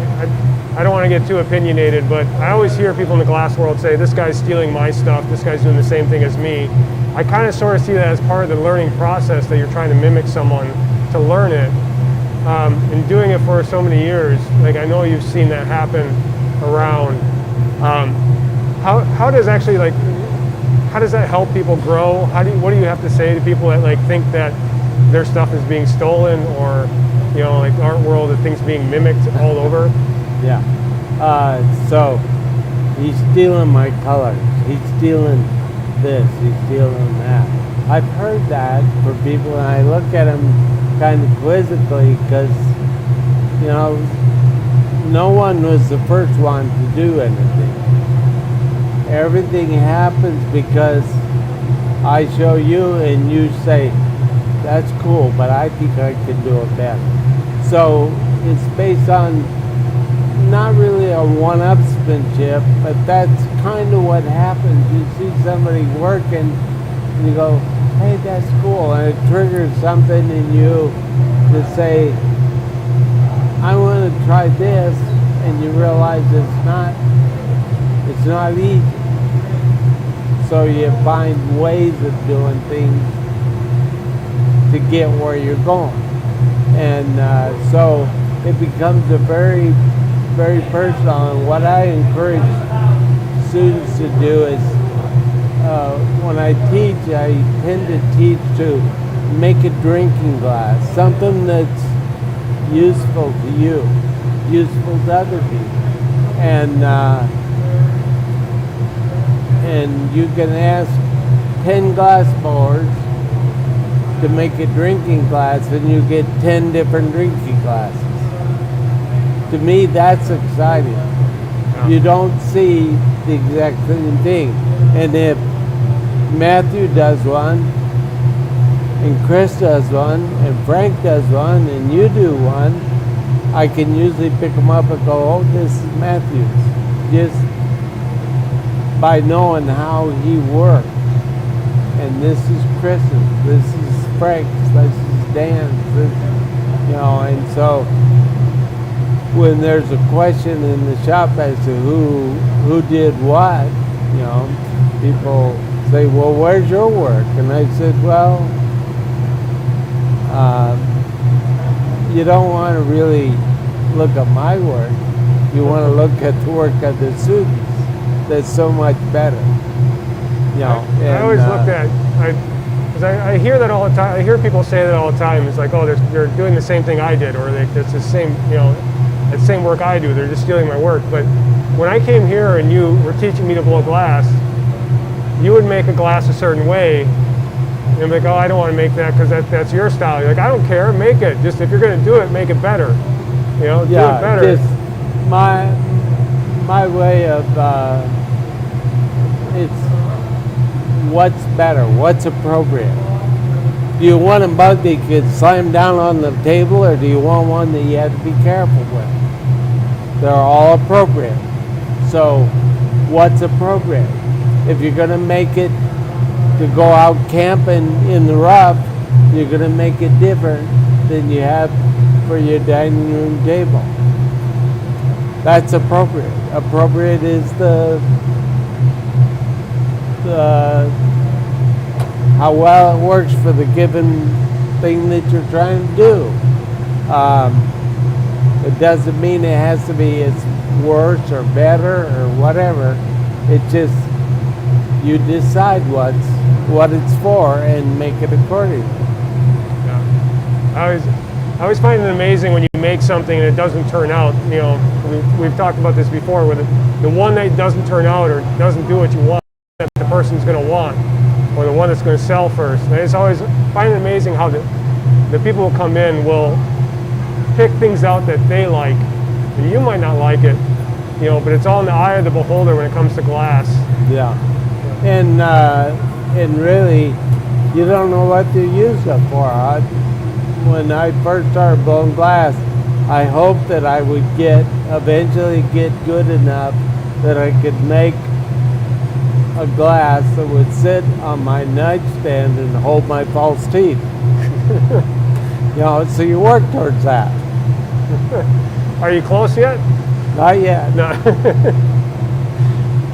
But you have to look at things with a bit of humor, and what inspires people oftentimes to buy something is because they've never seen one quite like that for some reason. So it's really fun to see a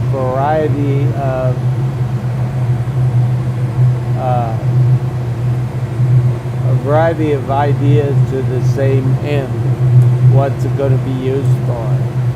And that doesn't mean you have to do utilitarian stuff. It's all useful.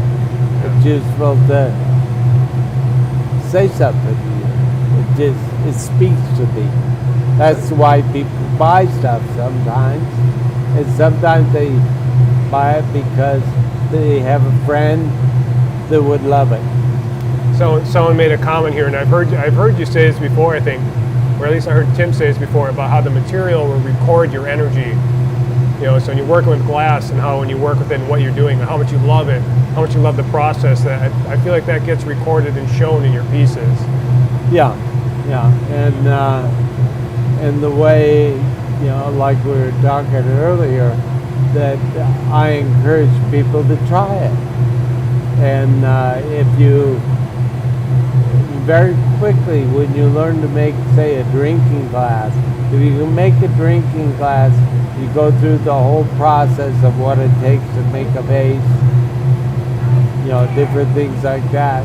So by the same token, just try it. If that doesn't work for you, try what it turns into. You know, use what happens. If you accidentally bump something that falls on the floor, you go, oh well, I'll make another one. Or the next person will say, well, I'll try and pick that one up and fix it. So I said, you know, it's all valid to get where you're going. Is you know, it's fun. Just Yeah. It's always the one that the perfect one I was making that falls on the floor usually. So it's yeah, gets away. and it's kind of like fishing. The best ones to get away. So what do you see in the future with the hot shops turning to a nonprofit? Is that going to change anything for Crystal Forge, or what do you see for the future of Crystal Forge? The way I think about that is it will mean that the Crystal Forge will be in good hands as it goes, as people will continue to work, and hopefully more of the general public will somehow get involved, whether it's, you know, donating to make it continues to go. I've been to a lot of places where they have furnaces and they spend millions of dollars to build this facility. Everything in this facility comes out of that furnace. That's the only way it can continue to work, is if you build a furnace and the furnace lives for a few years, it's part of the continuity of continually working and learning to make the equipment as well as make cool stuff out of that equipment. Yeah. So, And that furnace has been running for about 8 years or something, yeah, hasn't it? that's been, it's 8 years. I think this year is 8th year. So where it sits, there's been other furnaces, Yeah. but there'll be one probably next year I'll make. So I figure the life of a furnace is somewhere between 5 and 10 years if it's used a lot. Yeah. You know, so. Well, I think I don't have any other questions unless you have anything else you want to add. Well, I just want to encourage people to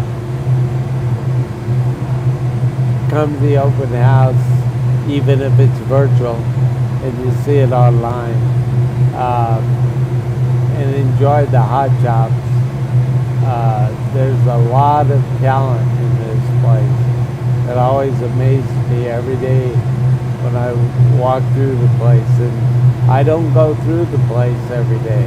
It's like I come here, and sometimes I get as far as the dock with emptying the trash or whatever. Don't get much further than that. So it's a fun place, and I thank everyone for support over the years, and hopefully we get support from more people as we go. Can always use a little more support. All right. Well, thanks, Ed. Yeah, take care.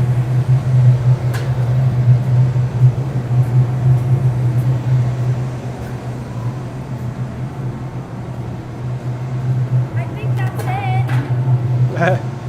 Yes. All right. We're gonna figure out who's gonna be up there to blow glass, Yeah.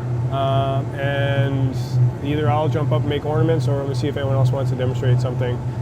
We try to share as much as possible, and I'm glad we got Ed up there to kind of talk about the shop. He's the one that taught me and taught a lot of the people that work out of here, and it's just an amazing space that wouldn't be here without him. So I try to get him involved with my live streams as much as I can, if I can. So I'm going to take a quick break, and we'll be right back with some glass blowing.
All right. Yeah, I do need some kind of like break music there, something.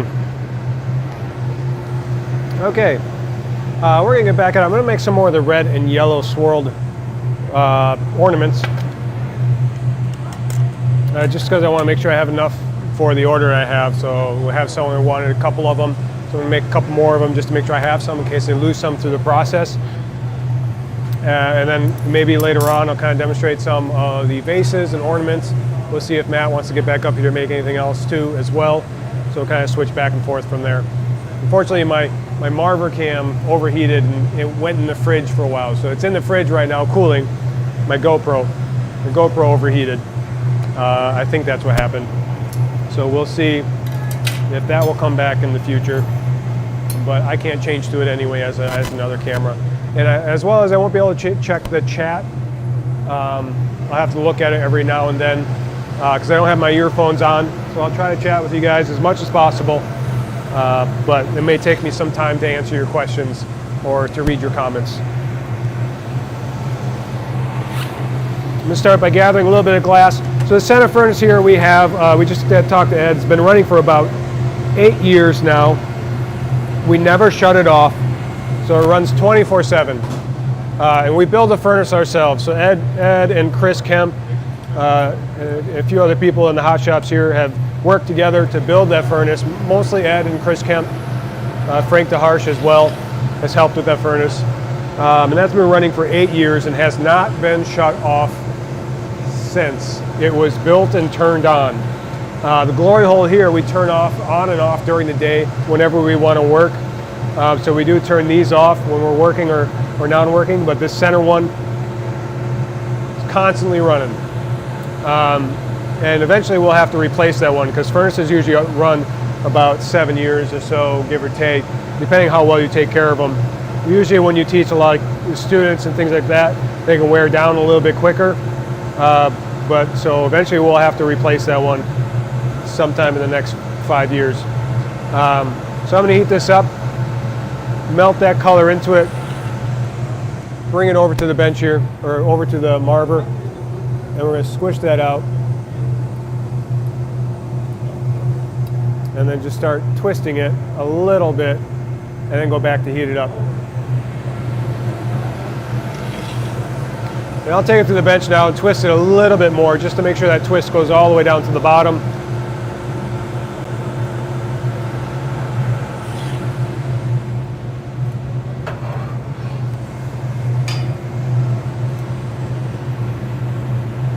Just going to pull it a little bit and grab my diamond shears and twist the rest of the way. Give it a lot of twisting. Snip that off, a little excess, and then we'll go up and reheat it and melt it down.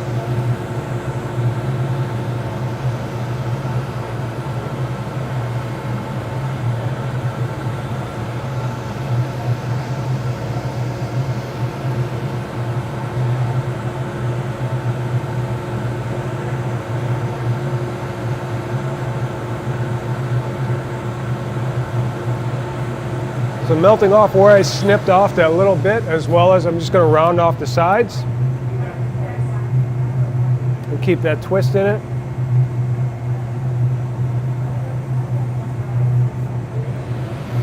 Start heating it up again.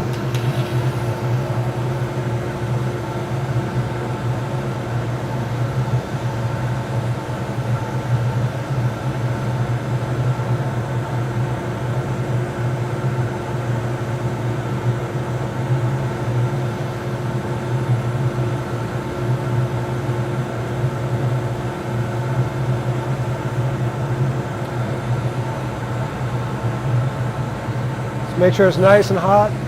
Make sure it's kind of squat a little bit. And I'm going to start a bubble in it. So I'm going to blow a little air there and cap it with my thumb. Get that started.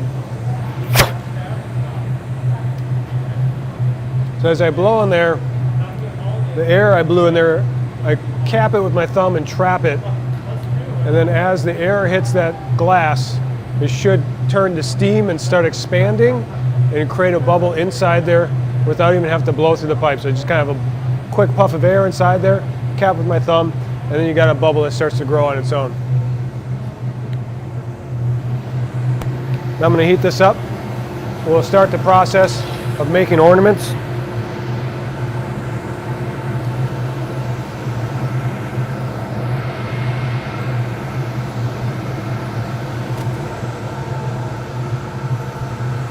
So I'm gonna get this nice and hot.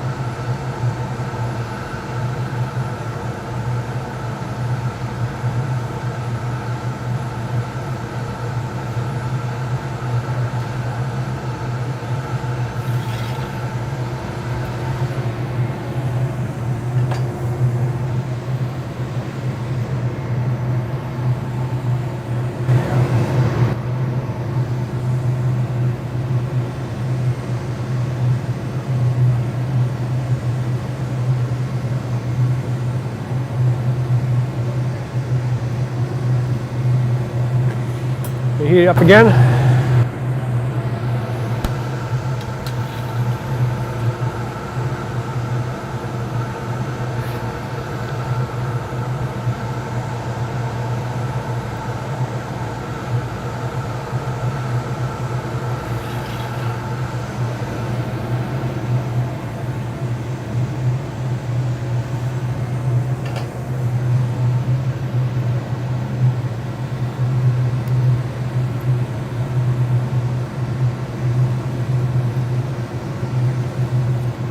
Keep working that. One more time.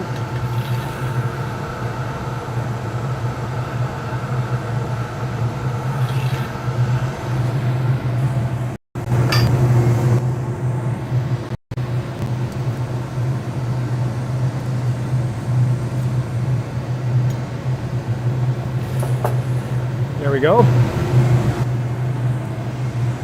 Now we can put the hanger on it. Sorry, my camera isn't there. Tap it off. We're going to do another gather. This is going to be the hanger for it. Just get a little bit of gather there. Chill the bottom a little bit, and then attach it. Then we pull off the excess.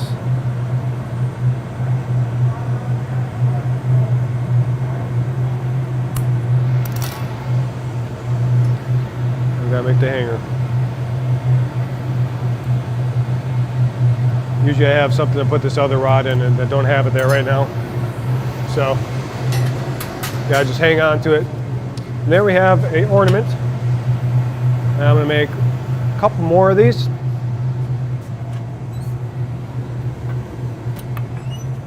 We'll keep going.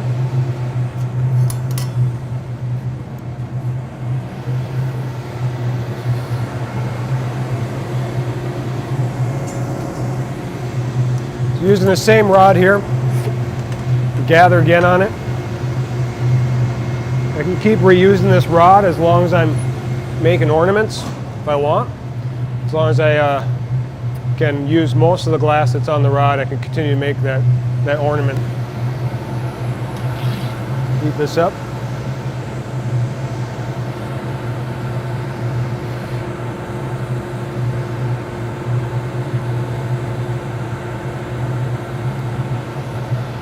We'll let that melt in.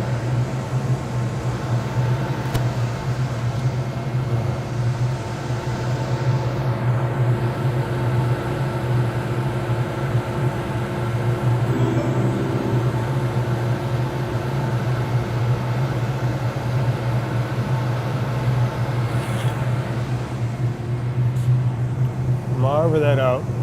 So we're pushing all the glass out to the front of the rod. Anything that's on the rod won't get used. And this is where, if I want to keep reusing this rod here, I got to make sure that I push that glass out so they don't have a bunch of glass on there and gathering too much on there in the process later on. Just going to pull out a little bit, just kind of give it a twist here. I didn't go up to reheat it. I just want to try to get the twist in it now. Maybe skip a step here.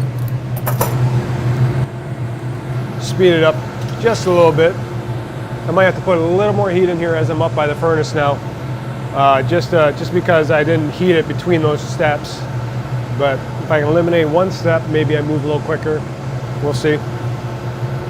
We're going to heat this up, get it nice and hot. It's all about finding your efficiency. Steps, if you can eliminate steps and go quicker and do a lot more things when the glass is hotter, you can kind of speed up your process a little bit. and you can get more done in the day if you're more efficient with the way you work. I'm probably not as efficient as I need to be. I take too long making ornaments, but for me, the process I'm doing, I think I get a decent ornament out of it, so I'm kind of happy with my process a little bit. I know I could make it a little bit quicker and efficient somehow. I just haven't spent the time teaching myself that. Chill the sides a little bit, blow some air in there, cap with my thumb, and let that bubble expand.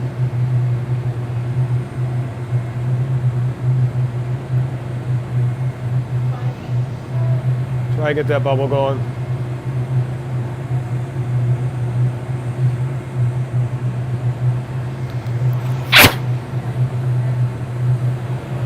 There we go.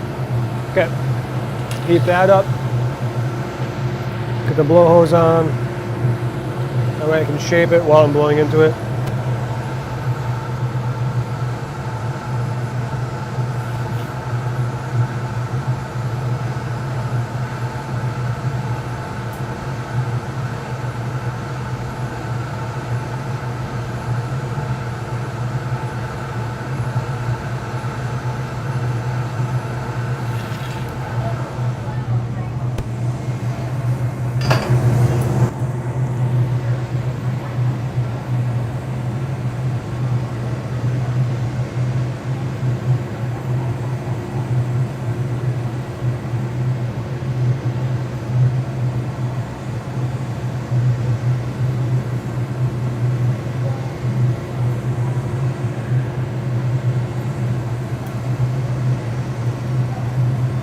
Get some more heat in it.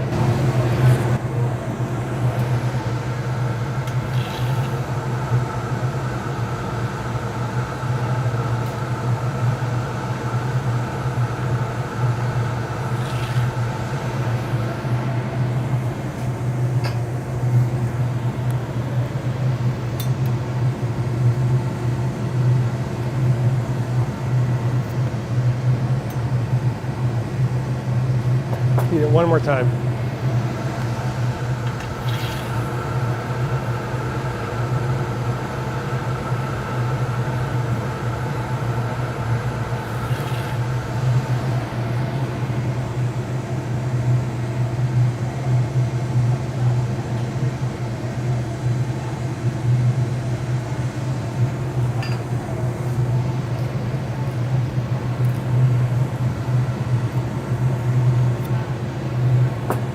Alright, I'm good with that. I still don't know if I'm blowing them out far enough. I always get kind of worried that either I'm going to blow it too thin and collapses, or I'm not blowing it enough that there's still going to be a heavy side on it, which is probably a little bit of heavy side on it. Gather the little bit of glass.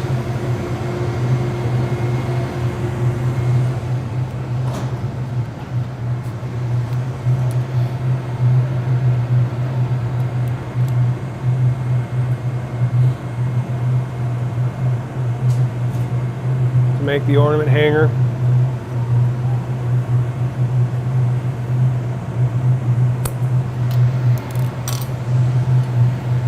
Might have pulled off too much.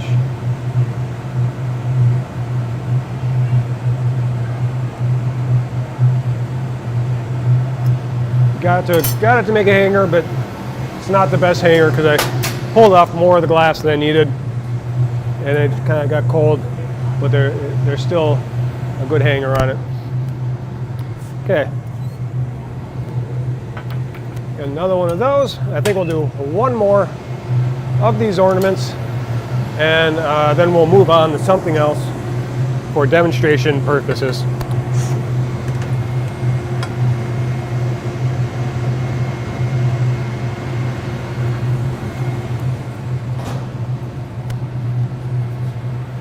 Let me check with chat here real quick.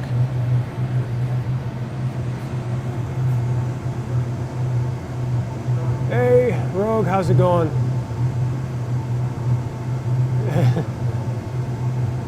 How's it going, Rogue? Appreciate it. Just gotta catch up. I don't have my ears on right now. I don't have my headset on, so I can't read chat. I can't hear chat. Using Streamlabs this time around as opposed to OBS, so all my settings are all different. Try and get used to it. We're gonna melt this glass in, and then we're gonna start to swirl it.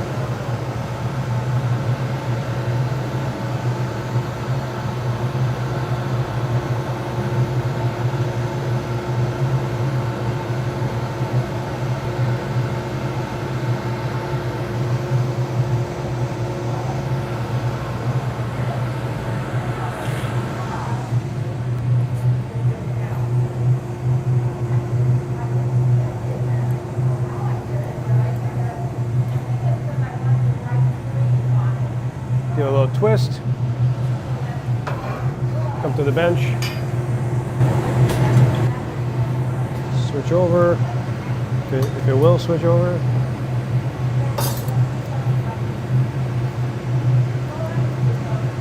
Get some good twisting. Then we heat this up.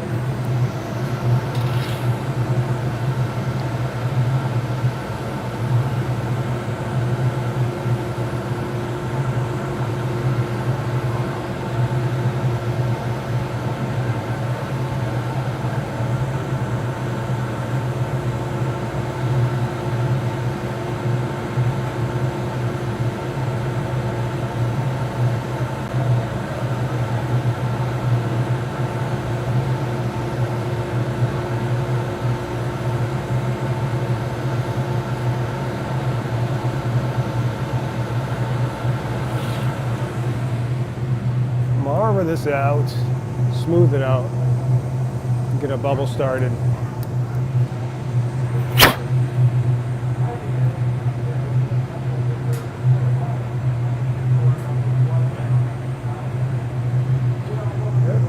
It's kind of going up the sides, so I'm just going to chill the sides a little bit, control that bubble, try to make it go back up instead of out the sides.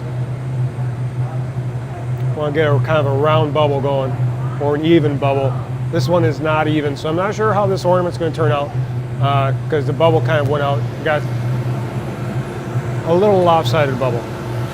I got a lot of glass on the top of it, so there's going to be a lot of glass in the bottom of the ornament that hopefully I can kind of even out and round out.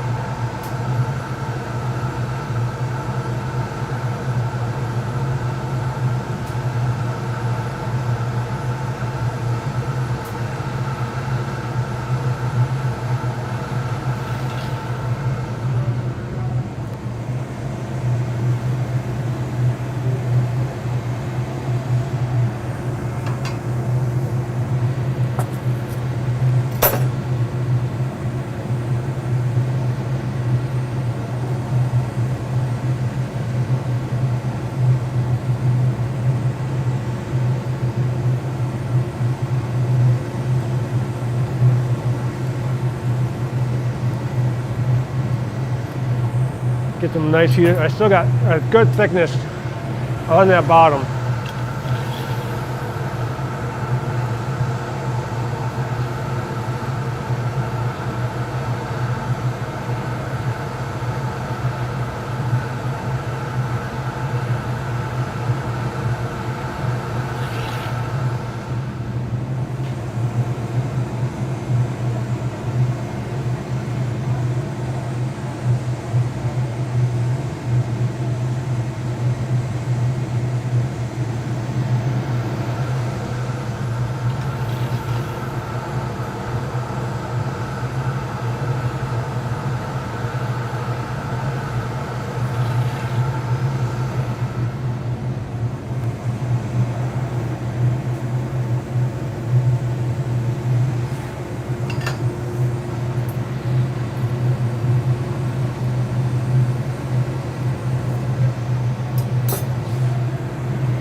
Try and knock that down. I don't think I am. I think that I let that get too cold while I was trying to work this. So that's going to be a giant hole where the ornament goes, where the hanger goes. So we'll see if we can make this one work. It's a nice size ornament. But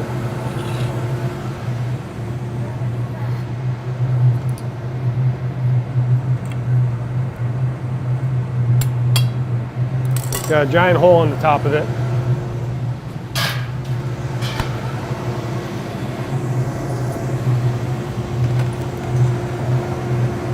And gather a little bit of glass for the hanger.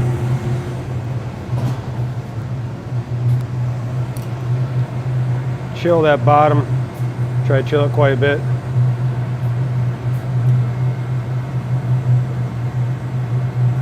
So hopefully it doesn't get sucked down in there.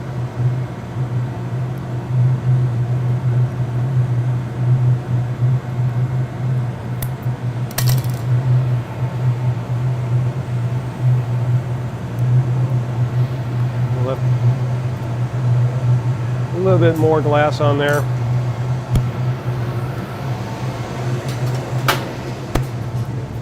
All right, and there we go, another ornament.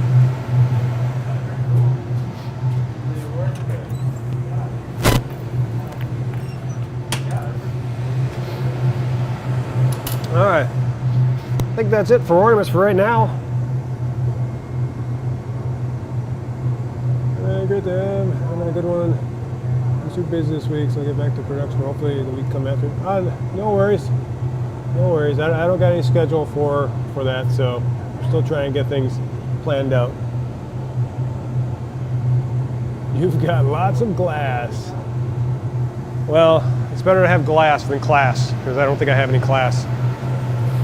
But I think I'm going to get some food. I may see if anyone else wants to demo. You know, I'll let them demo. Other than that, we may just take a break then. So we'll see what's going on here.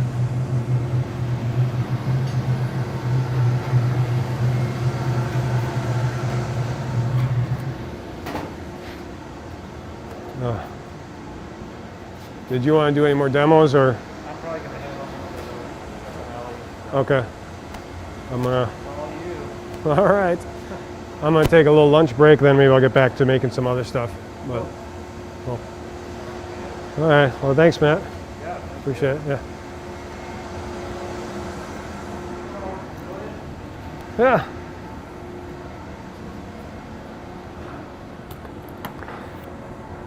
All right. It's going to be a lunch break for me, so I'm gonna take a lunch break, and then we'll be back a little bit later. I don't really have anything to play or show, but I'll probably just leave the stream up and say we're going to be back.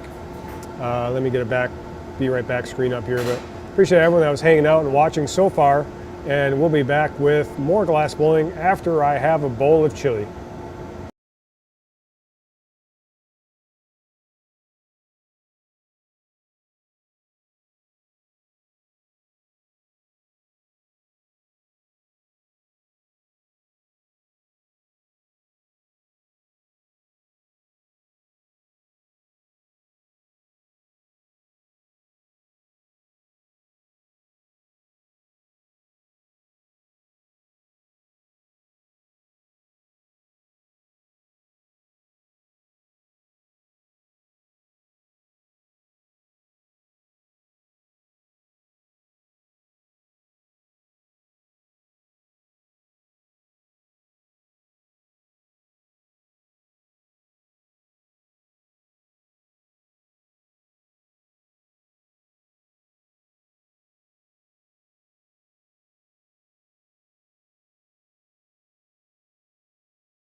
There.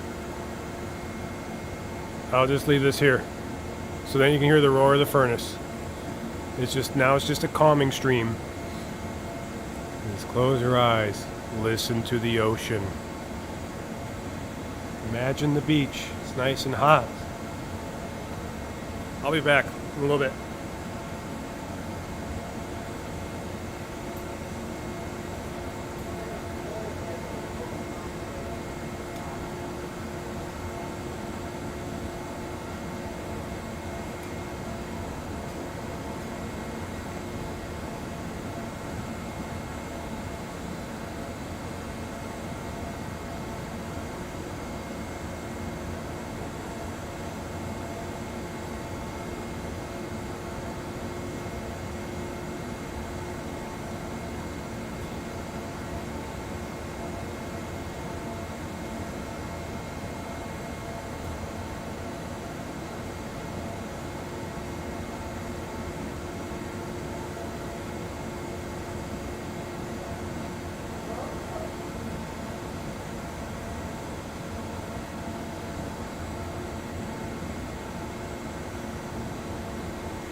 monkey, monkey, monkey, sword, monkey, skull, skull, skull, skull, skull, skull, skull, skulls.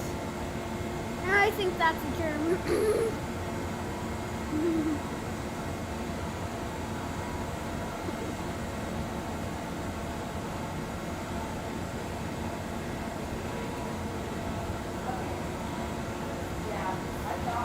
I'm back.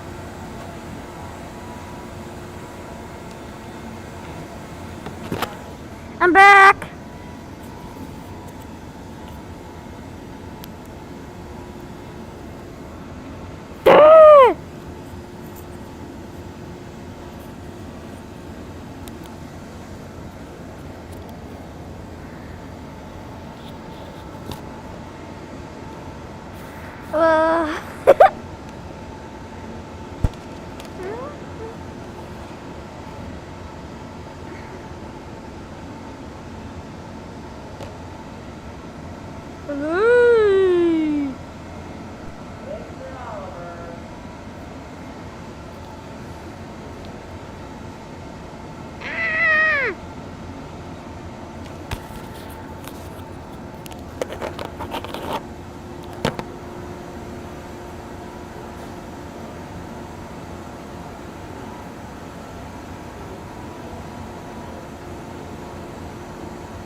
All the emotes for Oliver.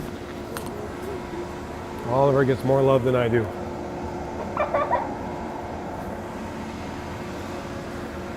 Joking.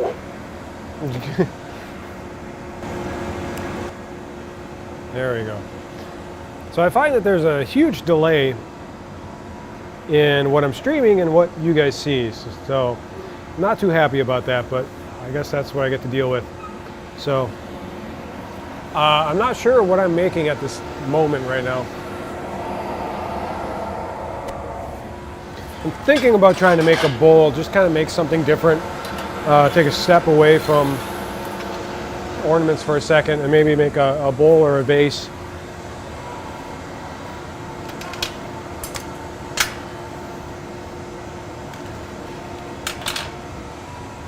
Can you hear anything? It works now? Yep. You can hear me? Of course, he's 7. You gotta watch out for those cables, Oliver. It's true.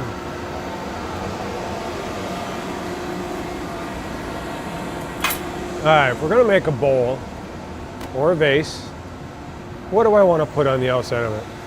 We got red and yellow again, but I feel like I want to do a different color here. I think those are making nice ornaments.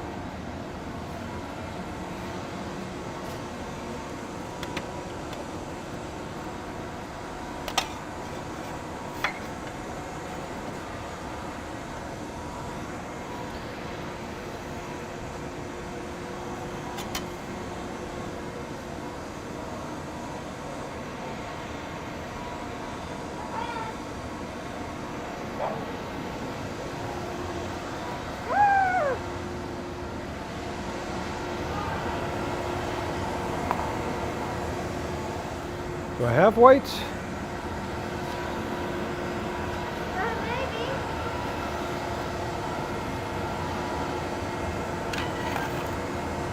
Wait, is the right here? It kind of looks like white. It is. Looks like different white, but we'll try it.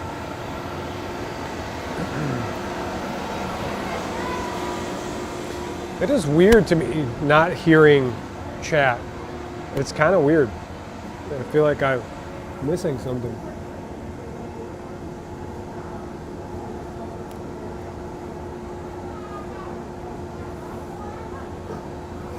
Daddy? Can I hold that? Are you going to run my cameras? Okay, well, you only really need this because we don't have the other camera, so.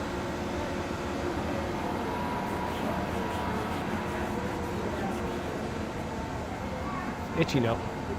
He's got my cameras. Weird, yes. All right, Oliver, you're running my cameras.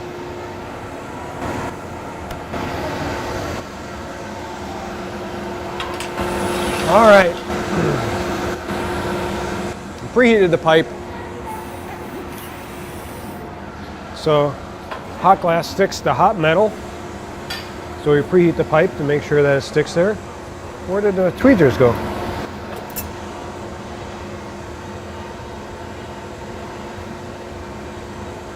Clear out some excess gunk that's in there. I'm not sure if that's someone's tweezers or not, but thought there was another pair here.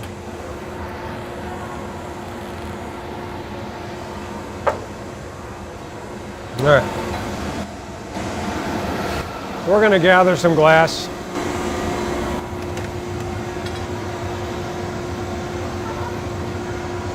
We're going to put some white on it. Get a nice solid base of white. Start with some big chunks.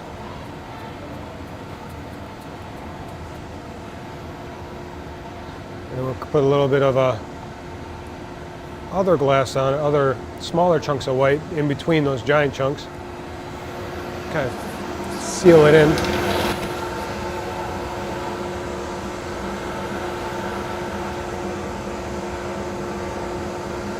Oh, that camera died. I have to reset it.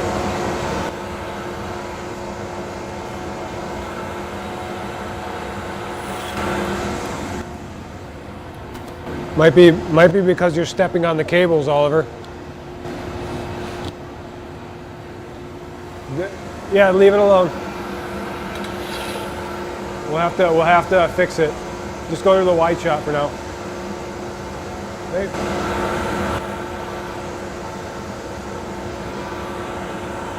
Melt these in. Always have to check your cameras, I guess.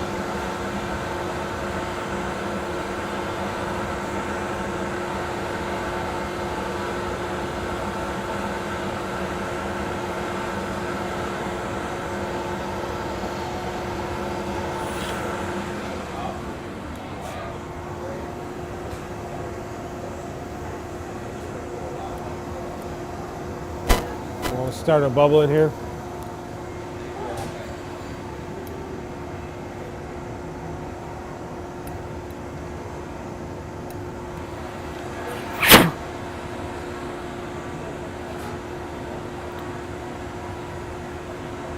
So I blow some air in there, cap it with my thumb, let that moisture in my lungs expand, creates a bubble there.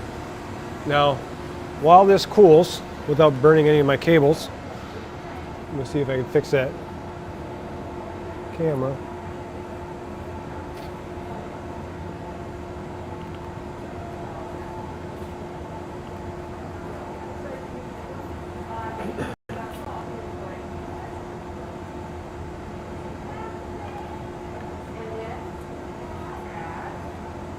New cameraman, yep.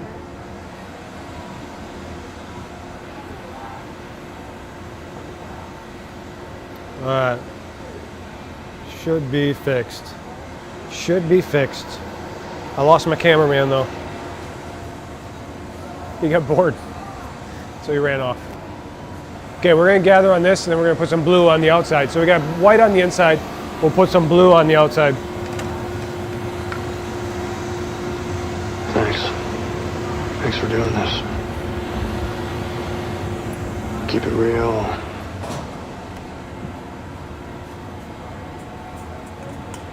A lot of blue. Whoa. A lot of blue. Melt that in. We'll go to the wooden block next.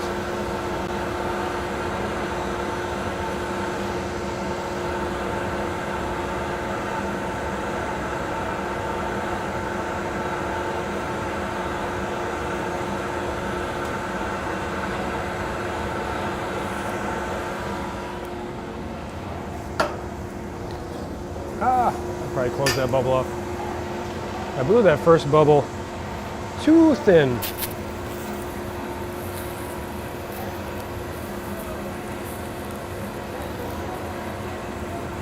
Let's see if I can save this.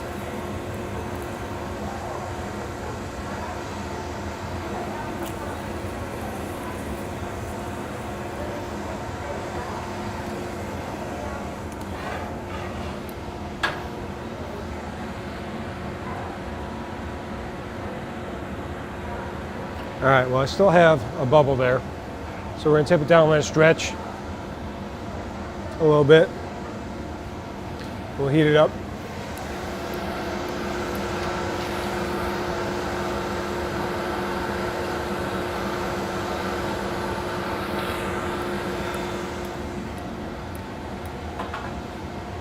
Let it stretch again.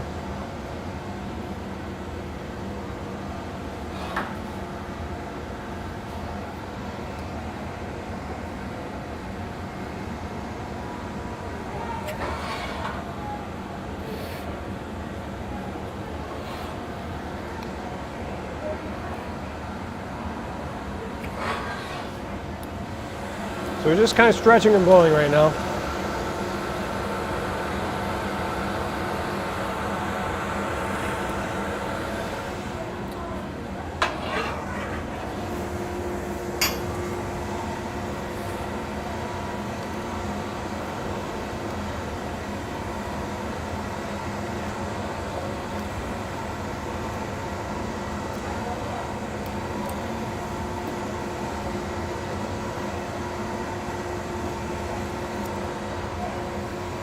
A lot of heat coming off of there, radiating off.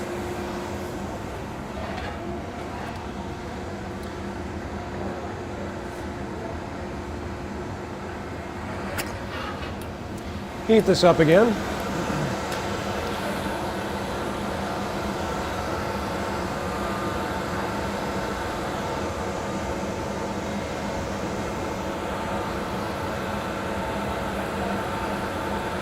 I'm not sure if he ran off to help Grandma box or if he just got bored of running cameras. Probably a little of both.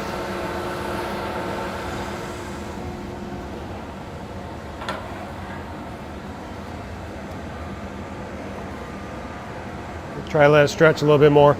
We're going to put a foot on this vase, so I'm going to drip a little glass on the marver and we'll make a foot.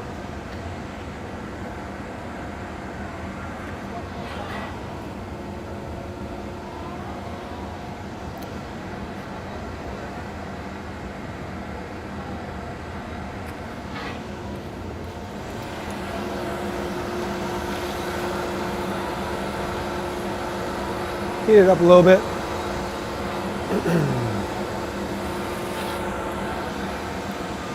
We'll hang it up and let it stretch while I gather a foot for it.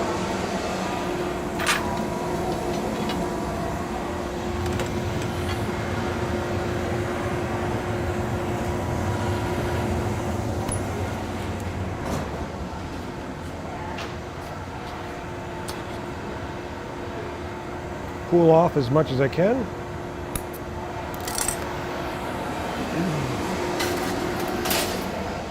Try to center this up.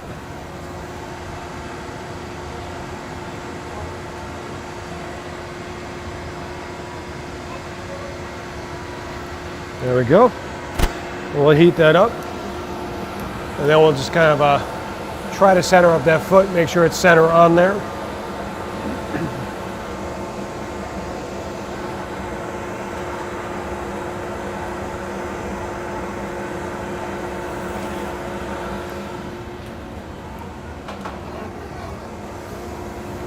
Try to use some newspaper.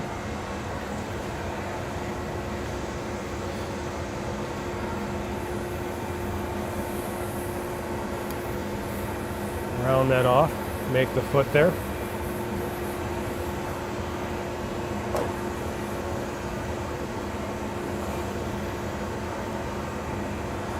We'll indent it, we'll make sure that's flat. Indented. There we go. Now we just want to even out the heat and we'll transfer this to another pipe and start to open it up.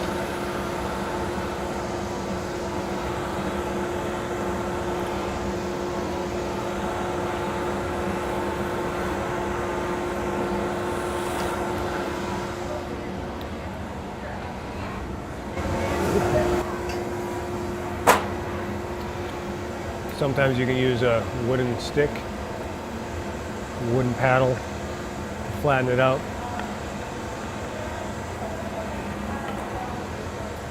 As I let the heat kind of even out on here.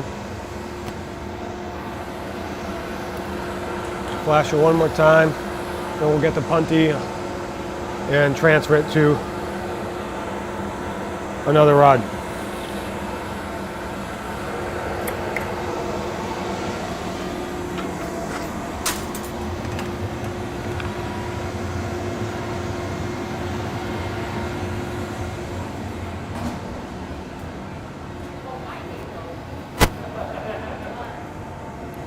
Kind of getting a big punty. I probably don't need a big punty, but I'm gonna get one anyway. Set this down here. You want to keep that centered as well. Attach this to the bottom. Try to find center.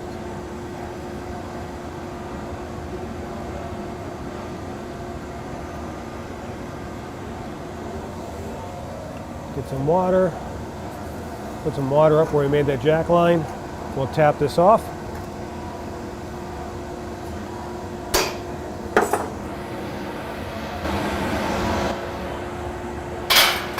We'll start to heat this up.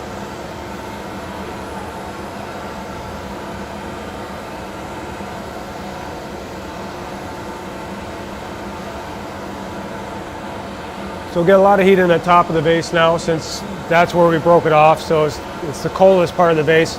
So we want to kind of get some heat into there. We want to make sure we get the whole thing heated up so we don't get the punty too cold. So we want to keep the whole vase kind of warm.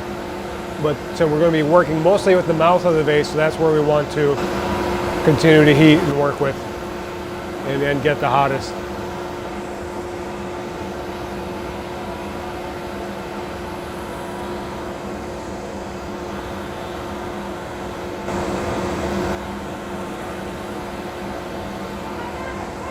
It works, yep, I fixed it. It doesn't work without a cameraman though.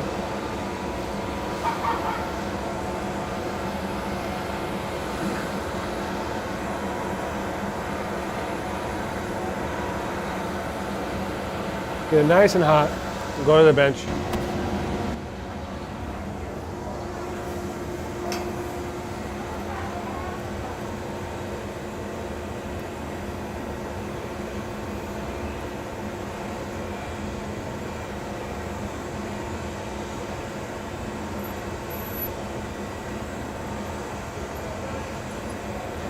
Now the question is, do I spin it open or not?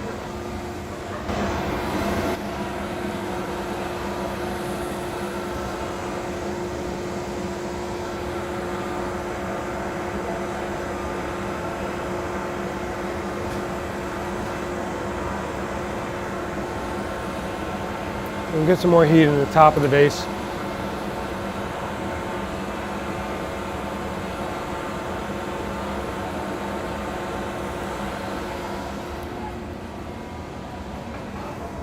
We'll open it up a little bit.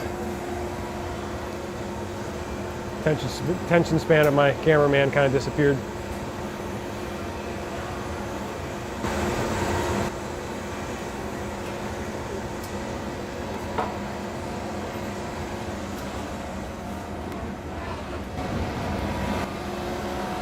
All right, I think I'm going to heat it up and spin it open.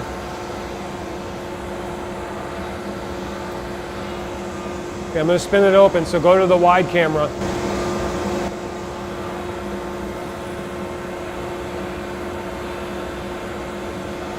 Just leave it there. So we're getting a lot of heat into this vase, to the top of the vase.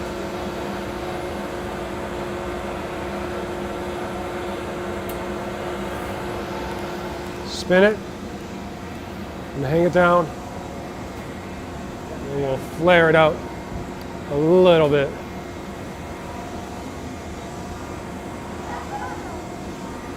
Keep it open. This will kind of give it a flowering sort of effect to the top of the vase. Flash it, and this should be it.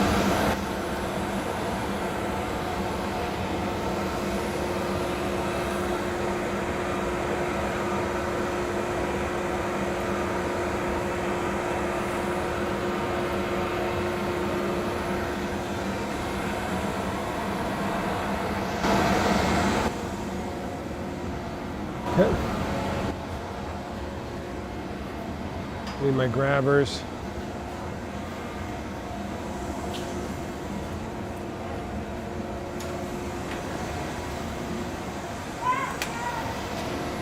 Yep.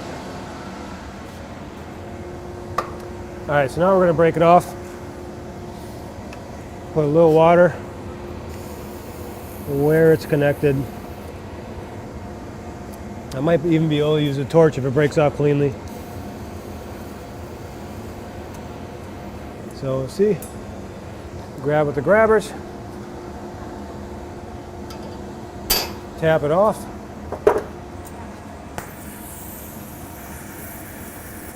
Go to the wide shot. Hit it with the torch. Out of the way, Oliver, that's right where I'm going. And we can put it away.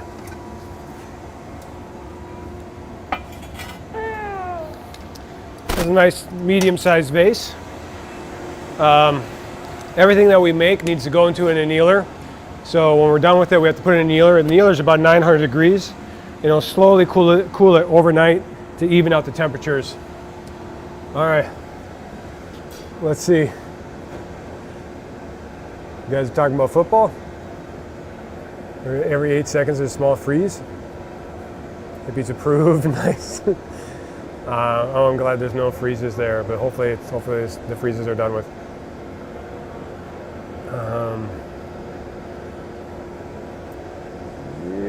3 duos. We played 3 duo games. Got a win. Oh, that's cool. Nice. All right. Hi again. Bird Storm, how's it going? Thanks for stopping in. Appreciate it. There is a small delay in the between what I'm doing and what you guys are seeing. So I'm sorry if there's a long delay before we chat back to you, but oh, all right. We'll make something else. I gotta get this off here before it shatters off of it.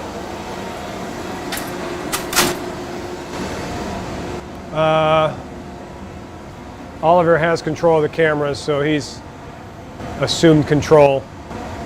He's my little cyborg. He's my little cyborg.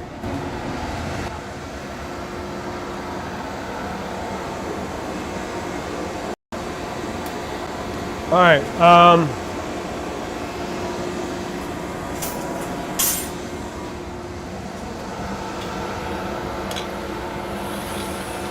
Heat up another rod here.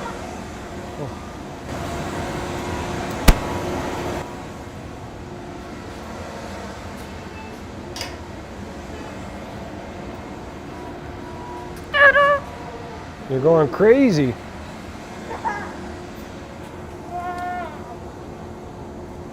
Why did you swap?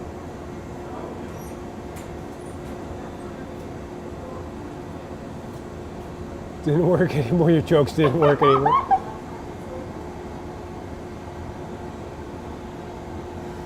I don't know. I missed it then. Yeah, sorry. Your jokes have no effect on me here.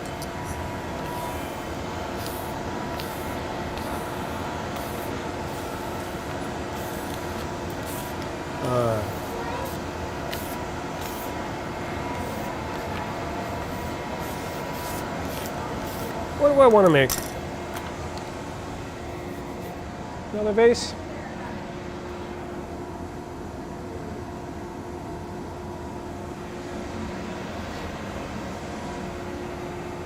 Using something different?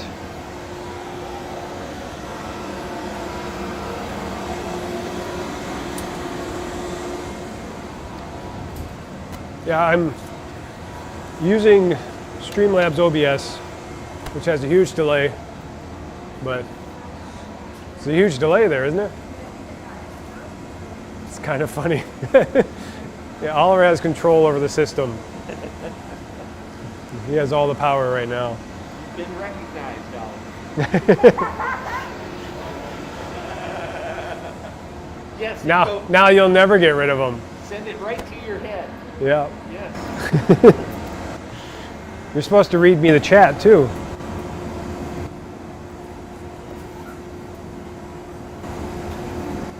Robert Allen, I haven't seen you in a long time. Robert Allen. Hanging lights at Parkside. Jeez, that was a while ago. Back in the day in college, huh? How have you been? Good to see you here. What would be the next craft? I don't know.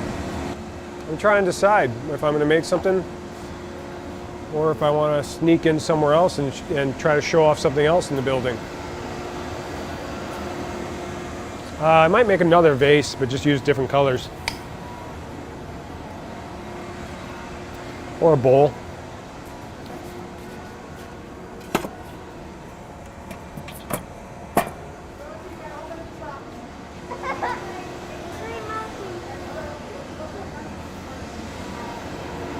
We're gonna make a red and white bowl, I think.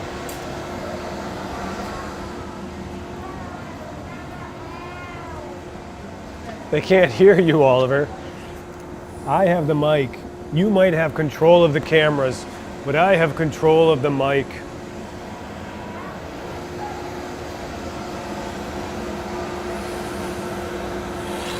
All right.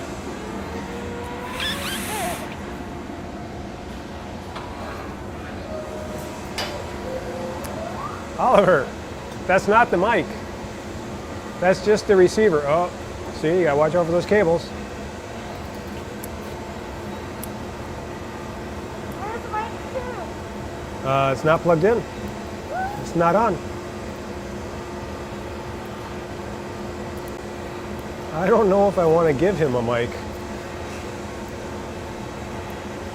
This one is really clogged.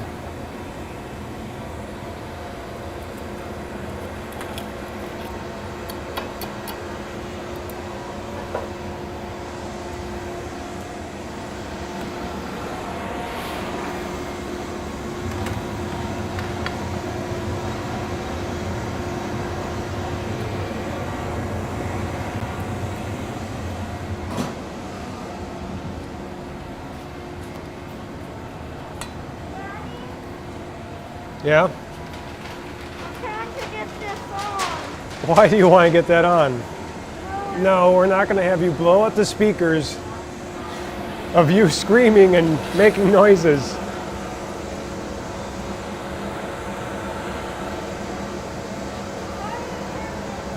I don't know if I want to tell you how to turn it on, Oliver.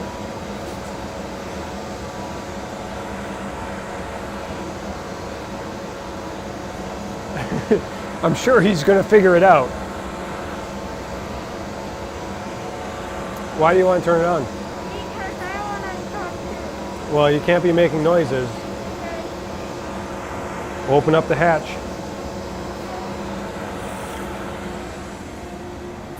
So can you help me?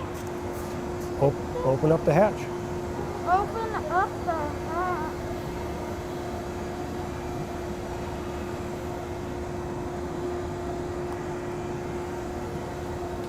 Hold that down. Hold it down until it starts. But you got to turn on the receiver too. This is going to be a bad choice by me. You got to turn on the receiver too. Is it? Yep. No, that's my receiver. Oh. So you're live?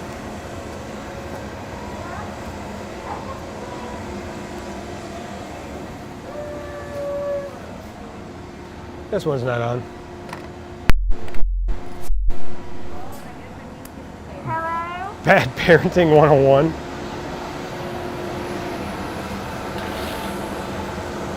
Never give them the technology. That's probably the case.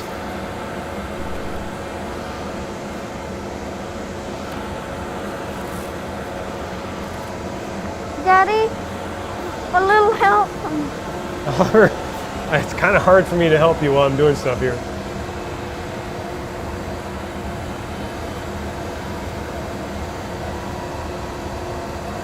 Okay. All right. This show has gone to the kids. Hello. We're trying to melt this down right now.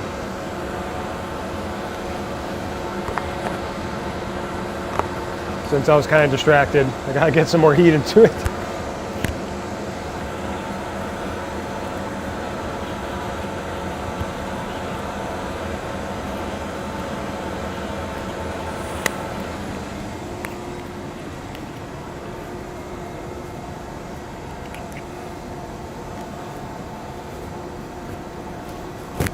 So we're gonna marve that, kind of smooth it out. You gotta man the cameras, Oliver. All right.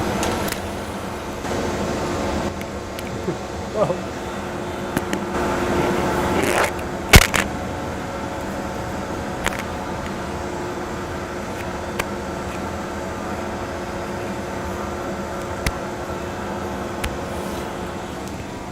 All right, you gotta change cameras. Read chat and tell them what I'm doing. You gotta explain what I'm doing. I'm trying to connect. Can you hear me?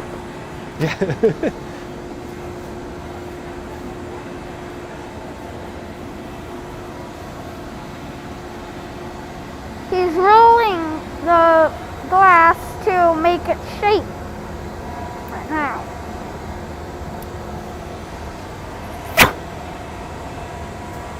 He blew a bubble. All right, let that cool. We'll gather on that again.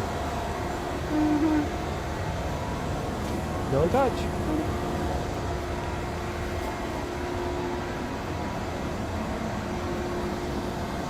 You can hear you, Oliver. Yes. Get focused on your job. Okay.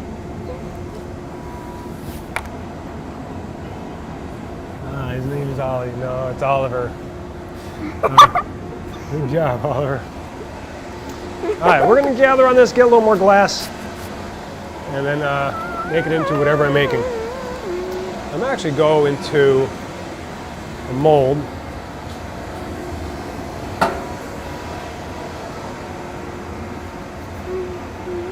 Blow it in there. Get some grooves in it. Help give it some kind of flair. You gotta stay over there though, Oliver, okay? Okay.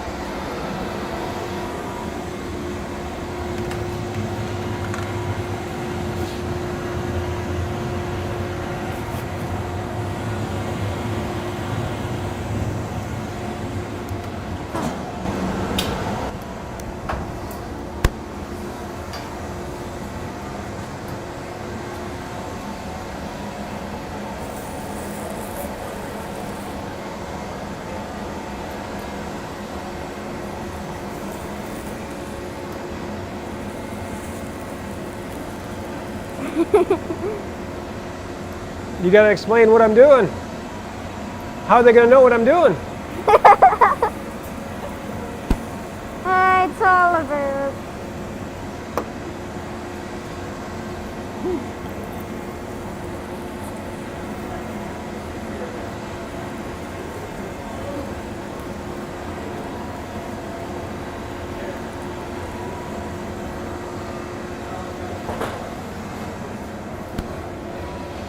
Okay.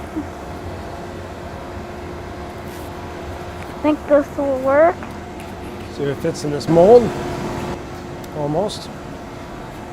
So this Do you one think kind of it'll shape it so I work? can get in the mold.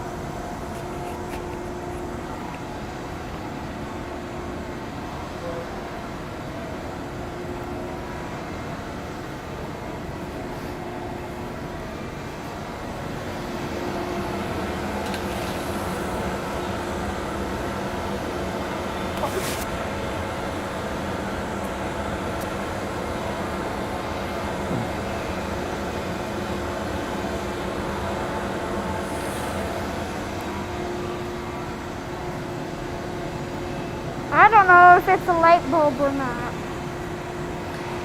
Wait, he's shaping it up.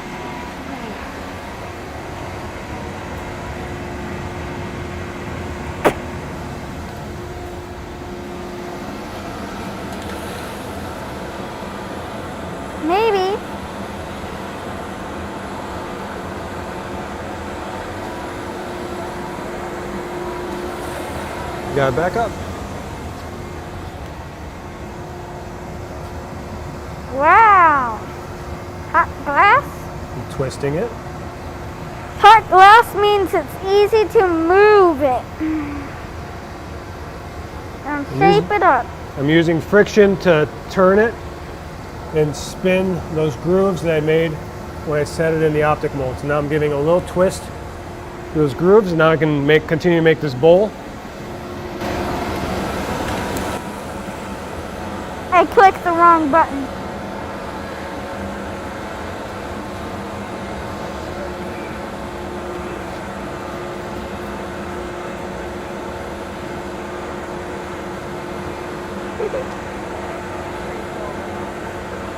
Yeah.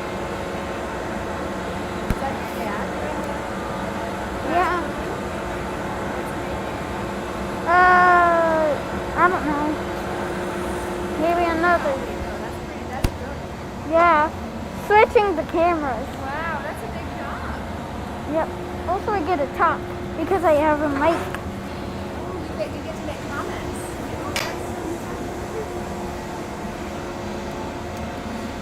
And there's only on the Marvel too. I'm gonna start making the lines here where I'll break it off. I accidentally didn't know what to do. I'll start rounding this out for the bowl. Bummer.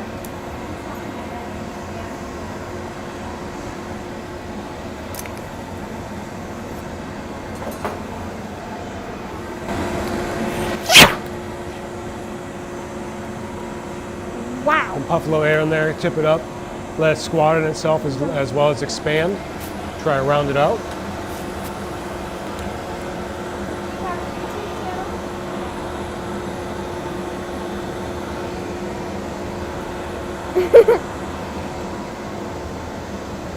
Yeah, it is. I can hear myself.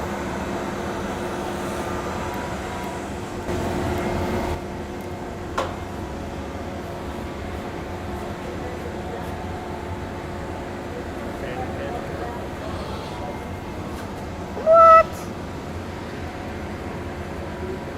Mom.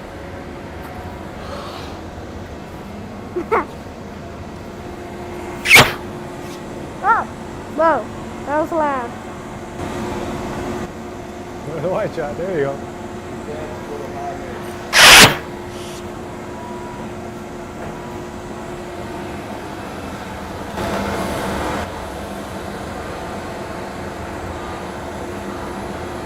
OBS?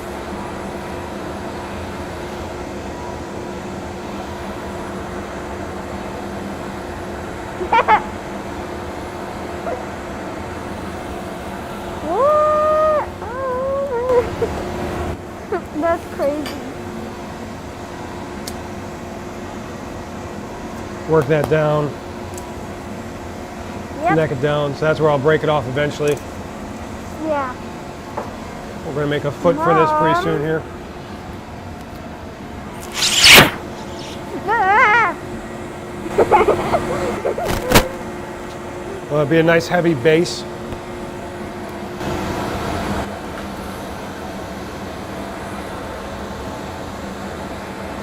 Mom, I know you said what? Oh, okay.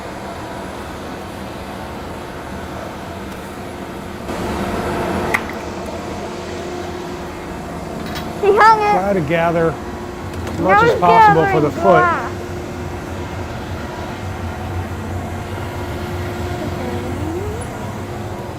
Oh, now he's gonna roll it. Nope, I'm gonna drip it. Oh, That's the foot for the vase. oh, okay, another base.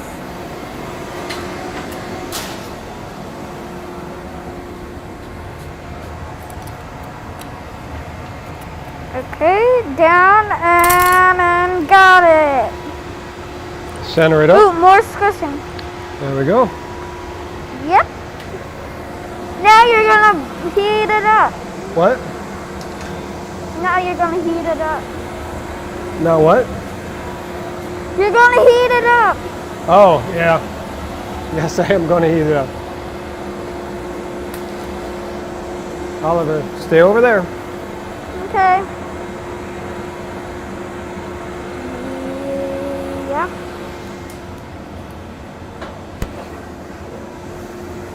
Start smoothing out the foot. Yep. Still want to keep it kind of a 0. wide foot. I don't want to shrink it down too much, so I just want to kind of flatten it and center it up if I can.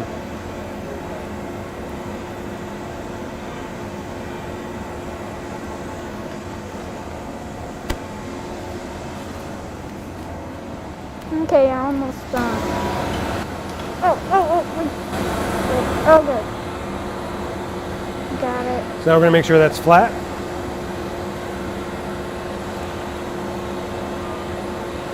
Yep.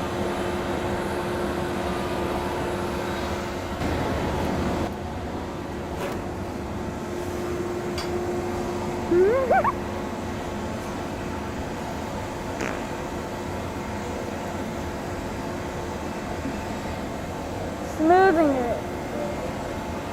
This board is kind of wonky.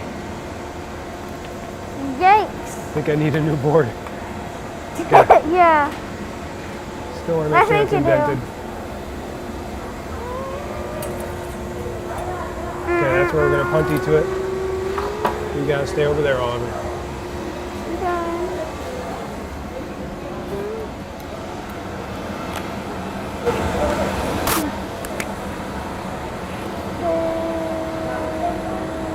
Heat this up. We're going to punty to it next. Transfer it to another pipe. And then hopefully we can start spinning this open to make a bowl. And hopefully there's enough room in the annealer for it.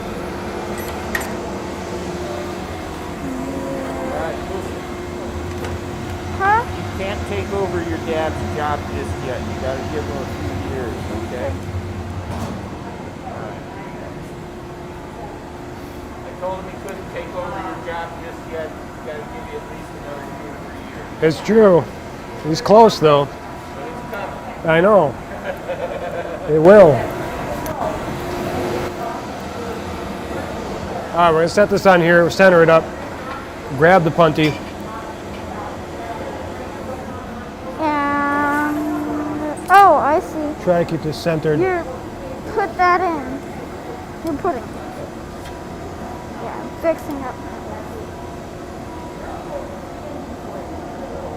Boogie door. Center it up as best as possible. Keep it connected.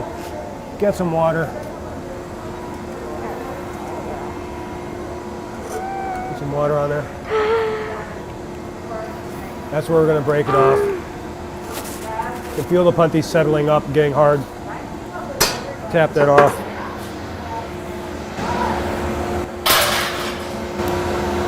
Set this on here, and we can heat up the other side. Hopefully, you don't crack it. Heat this up.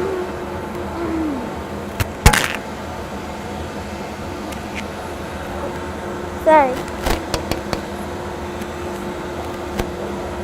Are you doing it? Go!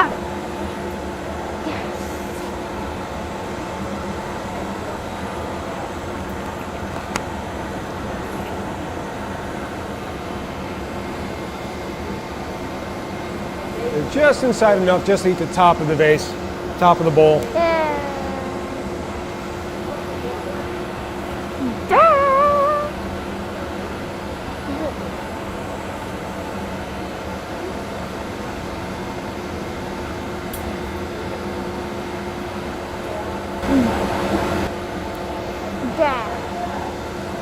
Mama.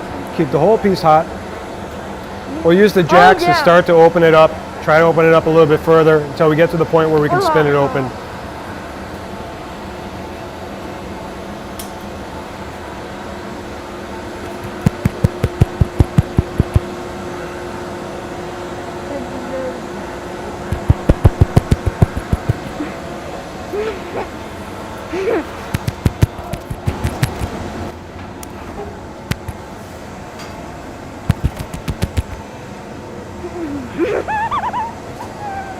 Whoa, that's why.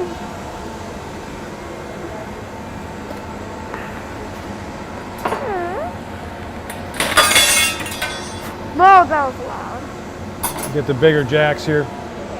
I want to Get my arms away a little bit further.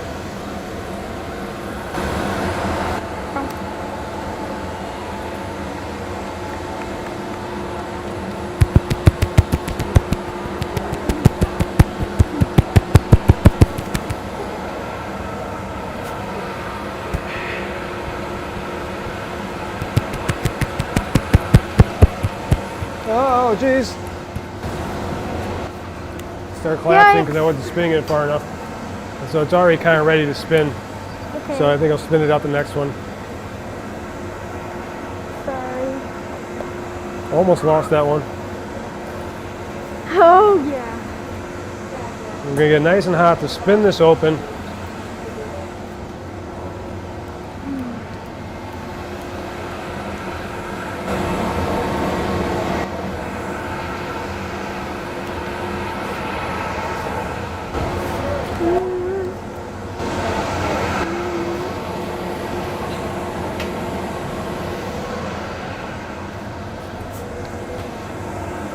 I know he's gonna use it.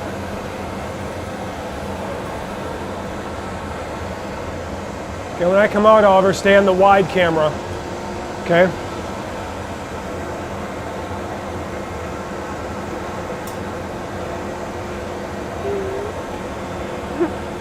Oh, I don't know what your favorite part is. A lot of heat coming onto my shirt here. It's really hot.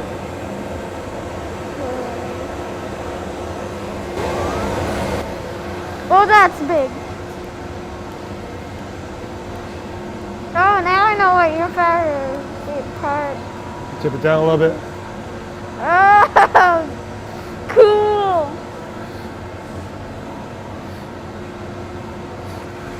One day I made a noise machine out of cardboard board and other stuff. Now I gotta figure out how to put this away.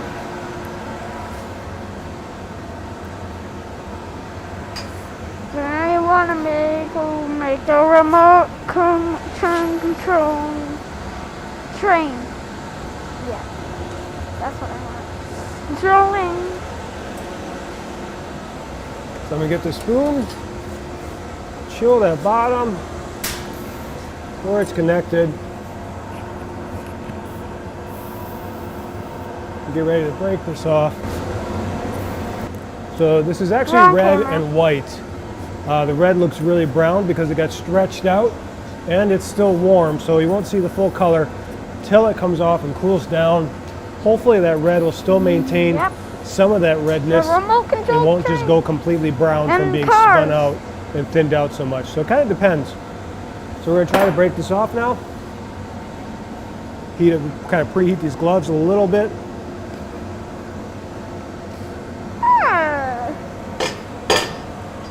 A 37-year-old cold kid.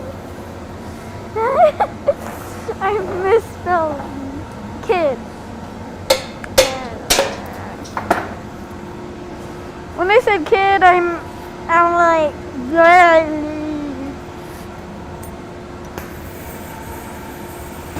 Oh, I don't know if I can hold this long enough to heat treat it.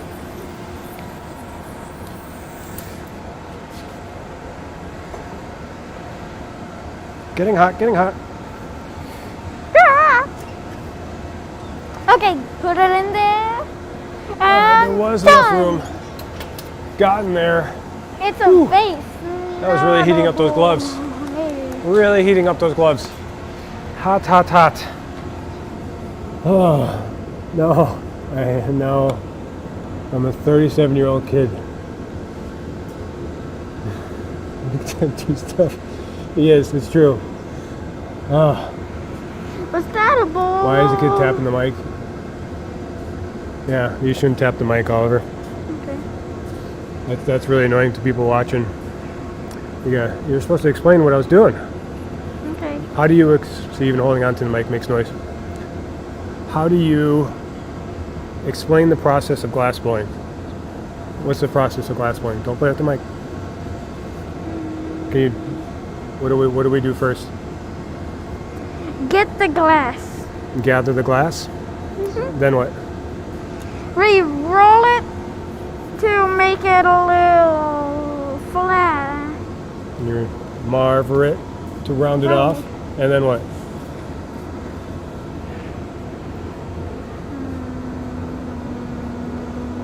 Then we start blowing the bubble. Oh yeah. That's what I was. Then what? What else do you do? If you could make glass, what would you want to make?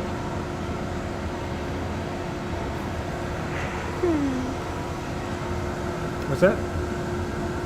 What stuff you want to make from glass? I gotta put that away.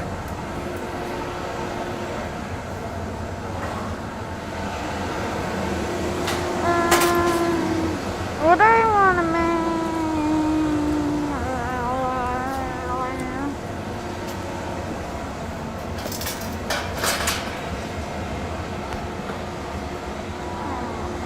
Make sure those doors are shut because I opened them up. All right. Oliver did help me make some ornaments once, but there's probably no time today. I think he's nervous. Yeah, and asking him questions kind of made him quiet up. Hey. I think I'm going to end the stream here. So we're going to say goodbye. I appreciate everyone that was hanging out and that stopped by. We'll be back live tomorrow, I think, maybe. No, don't hang in there. I don't want to. I gotta see.